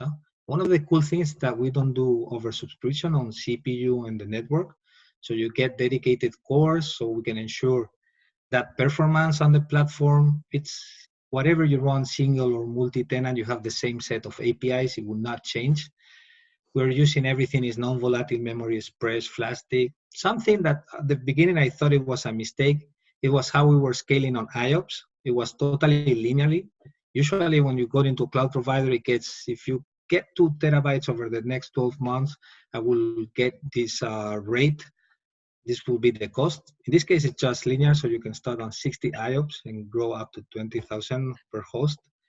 And we are giving thinking on enterprise, we're giving a full SLA coverage. It's not about the availability of the service. It's also how you manage, how you access the console or the APIs and stuff, but more important, the performance. We have specific SLAs on the disk IOPS and how it performs the network. So in each data center, we build like 1 million ports. I think that in UK, the last one was 768,000 ports. We didn't reach that million, but usually it's 1 million ports, flat network. We give very, very low latencies, like 200 microseconds with RTT. All our network runs on 25 gigs, but now we are upgrading and we want to move up to 50 to provide customers there. And we want to introduce, because we heard our customers saying, it's very nice, the concept of having a region with 3 ADs, but you don't have a lot of presence in the rest of the world. So we changed the strategy, and now we are deploying regions with a single availability domain. And the thing is that we speed the process of how we deploy things, and now we are going to get one availability domain every 23 days over the next 15 months. So the goal is to be by end of next year, like having, I think, 36 regions, something like that. So we can have presence all around the world, and the goal is to put at least 2 regions in specific areas so you can have high availability or disaster recovery. And as the demand grows in that 80, we will create other till we make this 3 AD region design. So for those guys that runs only in a single availability domain, we create what we call full domains. It's hardware stacks where you can specify where you want to deploy your application. So you ensure that any issue on the hardware will not blow up your whole application. This is so Guillermo, and if folks aren't familiar with, like, I mean, let's just say AWS architecture, some of the stuff you've been talking about in terms of the networking and some of it is evocative of it, some of it is quite different. I don't want to go into detail, but let's maybe just leave it. Was that incorrect? That's correct, I hope. Well, so there's the approaches that OCI has taken. Well, our approach is to be really focused on enterprise. We've been there for 40 years with our customers, so we really know the complexity of having things in the data center, and we try to bring all that stuff up to the cloud and help on the journey. It didn't get a cloud with a cloud native thinking. It was more people need to run their enterprise workloads. How with we a little can make more this. of an with this end-to-end SLA, right? It's not just like, well, the packets didn't go, so Yeah. tough cookies, restart your instance. Yeah, and every service we are adding, it goes to the SLA. So you will have the email notifications, a lot of stuff, events. People think about Oracle Cloud that it's vendor locking, but all our new services comes from the Cloud Native Compute Foundation. So we're having Terraform as a service. You're having our Kubernetes. It's not a fork. It's directly what Google has. Even SAP, things like that. Kafka, you have the streaming service with Kafka. So it's a way to be open, that the day you complain about us or you don't like what we are doing, you just move to another cloud. So we're trying to make things easier. I always say that it's easy to go up to the cloud. It's really difficult to get out of it. So it's much easier to move between clouds rather than doing a rollback and getting back into your data center. So virtual cloud network, you can think of that as a VPC for Amazon. But here we have a private network. Currently it's IPv4. We're working on getting the roadmap IPv6 quite soon, at least for government, will come earlier. We have 2 different concepts. Government has higher security and compliance stuff. Then we have the commercial regions. You have private networks with subnets, route tables, and DHCP options. Everything with firewall rules, security leaks, or ACLs. Depends on if you're from the old school. But the cool thing of what we deployed is the communication gateways. We have like 5 different gateways. Depends on the kind of access you want. You will use one or other. It's a way of isolating communications. We have this DRG, or dynamic routing gateway, that allows you to connect back to your data center. You can use our Fast Connect service that is similar to ExpressRoute, Direct Connect, with the only difference that we do not charge for network egress traffic. You have the internet gateway, front-end access, people accessing your service. The LPG is peering between VCNs. I have applications in different virtual cloud networks, so I need to peer and communicate. And we have the service gateway. We have what we call Oracle Network Service, where you have our autonomous data warehouse, autonomous transactional, object storage, telemetry, and stuff like that. That rather than getting access to the public endpoint, you can reach it internally from your VCN to the service, through the service gateway to this network service. We created what we call transit routing, so now customers from their data center can access privately directly to put things in object storage without having to go to a public endpoint. That's a very cool feature. And we heard customers' feedback also. People was deploying compute instance and creating their NAT gateways there. So we thought, why don't we get it for free? Huh? We have the capability there. Let's put the NAT gateway so for updating repos and stuff like that. So we give a path for customers. Everything is free of charge. So it's up there for people to use. Huh? This is a view of how it looks, everything. We're giving like 10 terabytes of egress traffic for free. So we remove the network cost from small and medium companies that they will never reach like 10 terabytes there. But this is how it looks. Huh? You have the 3 ADs inside the region, how I connect through VPN Fast Connect, how can I peer, everything controlled with security list, and how can I access through the service gateway to this Oracle service network. Huh?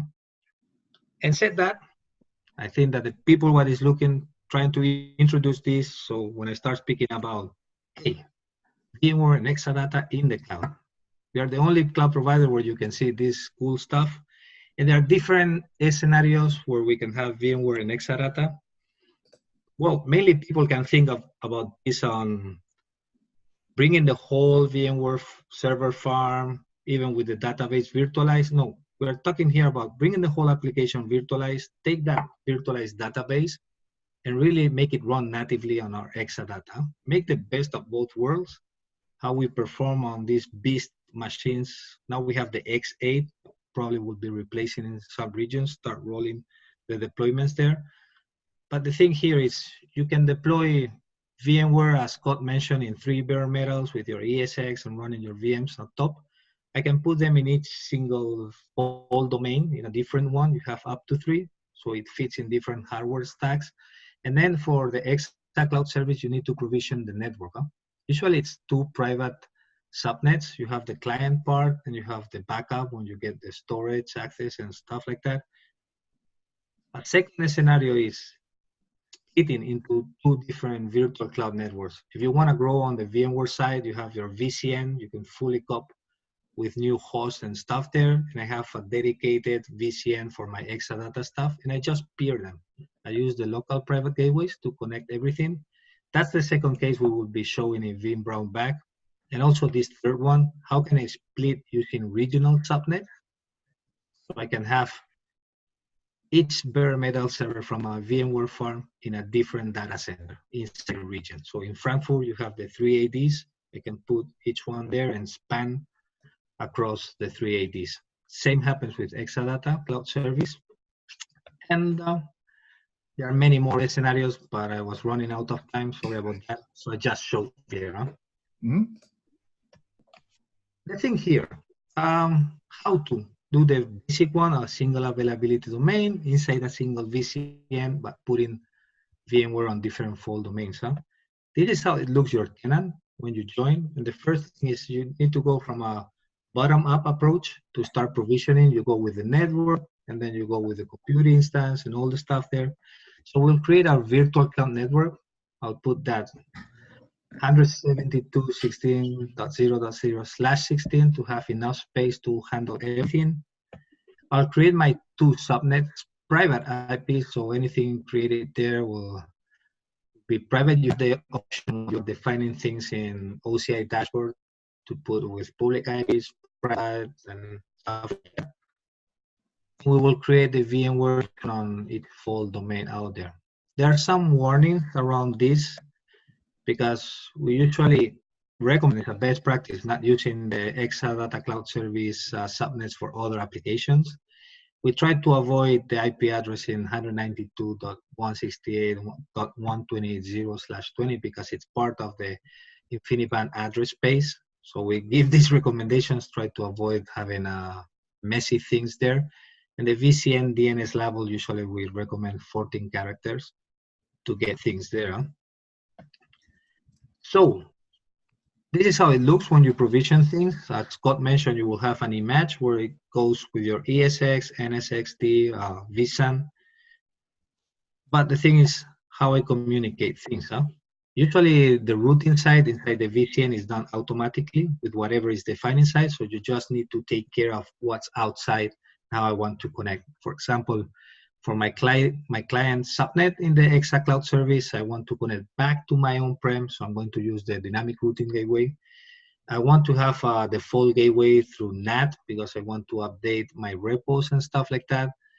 But if I want to use services in the Oracle network like telemetric, object storage, or whatever, I will allow. It's very basic. You have only two options. You allow all the services to OSN, or you just allow the object storage there. Huh?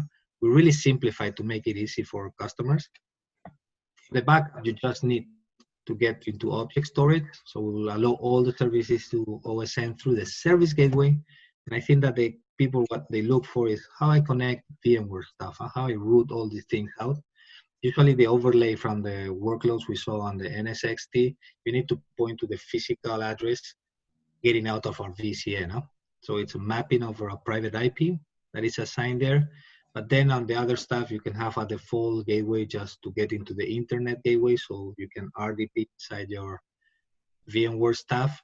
And if you need to access storage and things like that, you will have the all region services in OSN. Huh? Looks very simple. And to be honest, it's quite simple when you start deploying all this stuff. Then you might have your tuning things inside to have your custom configurations for the solution. But the thing is, I'm allowing the communication, but how I secure all this stuff. Huh? I'm from the old school, from the Cisco guys, so I talk about ACLs rather than security lists. But the thing is, these are the kind of rules we will be allowing. Huh? I want SSH and I want ICMP type 3 code all. That's just using for path MTU discovery and also for our VCN error message connectivity. Then you have rules to the SQL listener, how you're going to access from external IPs to that listeners, and how we'll get or allow traffic to the subnets from the client and the ESX guys running things on their VMs. Huh? Something similar for the backup, but the backup is only SSH and access to storage. And from the guys from the VMware stuff, it's RDP. I want 3389 to connect remotely. Also, we keep the path MTU discovery and VCN there so we can get the errors, or if something wrong is happening, we can know what's going on. But you get there all ICMP and TCP address for the clients running on the Exa Cloud service, but also the ESX guests there. And you can allow whatever service you are defining on your VMs from external IPs and just allowing that traffic out there. The thing is that if you see, these security lists are more based on the subnet level, but we got a new concept that is network security groups. So you can go down into the virtual NIC and a machine, the virtual NIC inside the same subnet. I say, hey, I want to speak with John, but I don't want to know nothing about Scott. And we are all in the same room. So I will just speak in with you and I can limit that flow of communications between you and me without Scott seeing what we are talking about. Huh?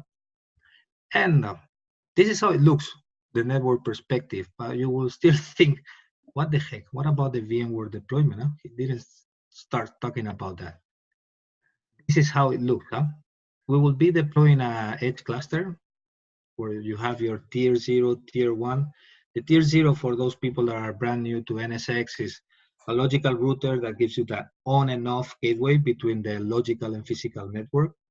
Here we're using static routing through our OCI VCN. Then the tier 1 is the logical router that connects to the tier 0. It's like a transit link. Here we are defining, you get by default the space, the IP address of 100.64.0.0/10. That's by default in that transit. If people that used to work with Ravelo, deploying stuff in Amazon, Google, or OCI, when you were tracing communications, you always saw these IPs, 100.64, just on that transit links. For the tier 0 to tier 1 peer connection, we assign /31 subnets within that address space. And the above configuration is based on active standby. Huh? We are working to provide additional scenarios that might be available, I think, at lunchtime. Scott is the guy managing with Steve and Faisal all this cool stuff. And they're working on more things. We're trying to bring up to customers reference architecture, best practices, to make them much easier deployment. I think I'm truly a believer of making things simple. I'm a Doomy guy, So if you put things that I can understand, mostly 90% of the people out there will be able to do it. Huh?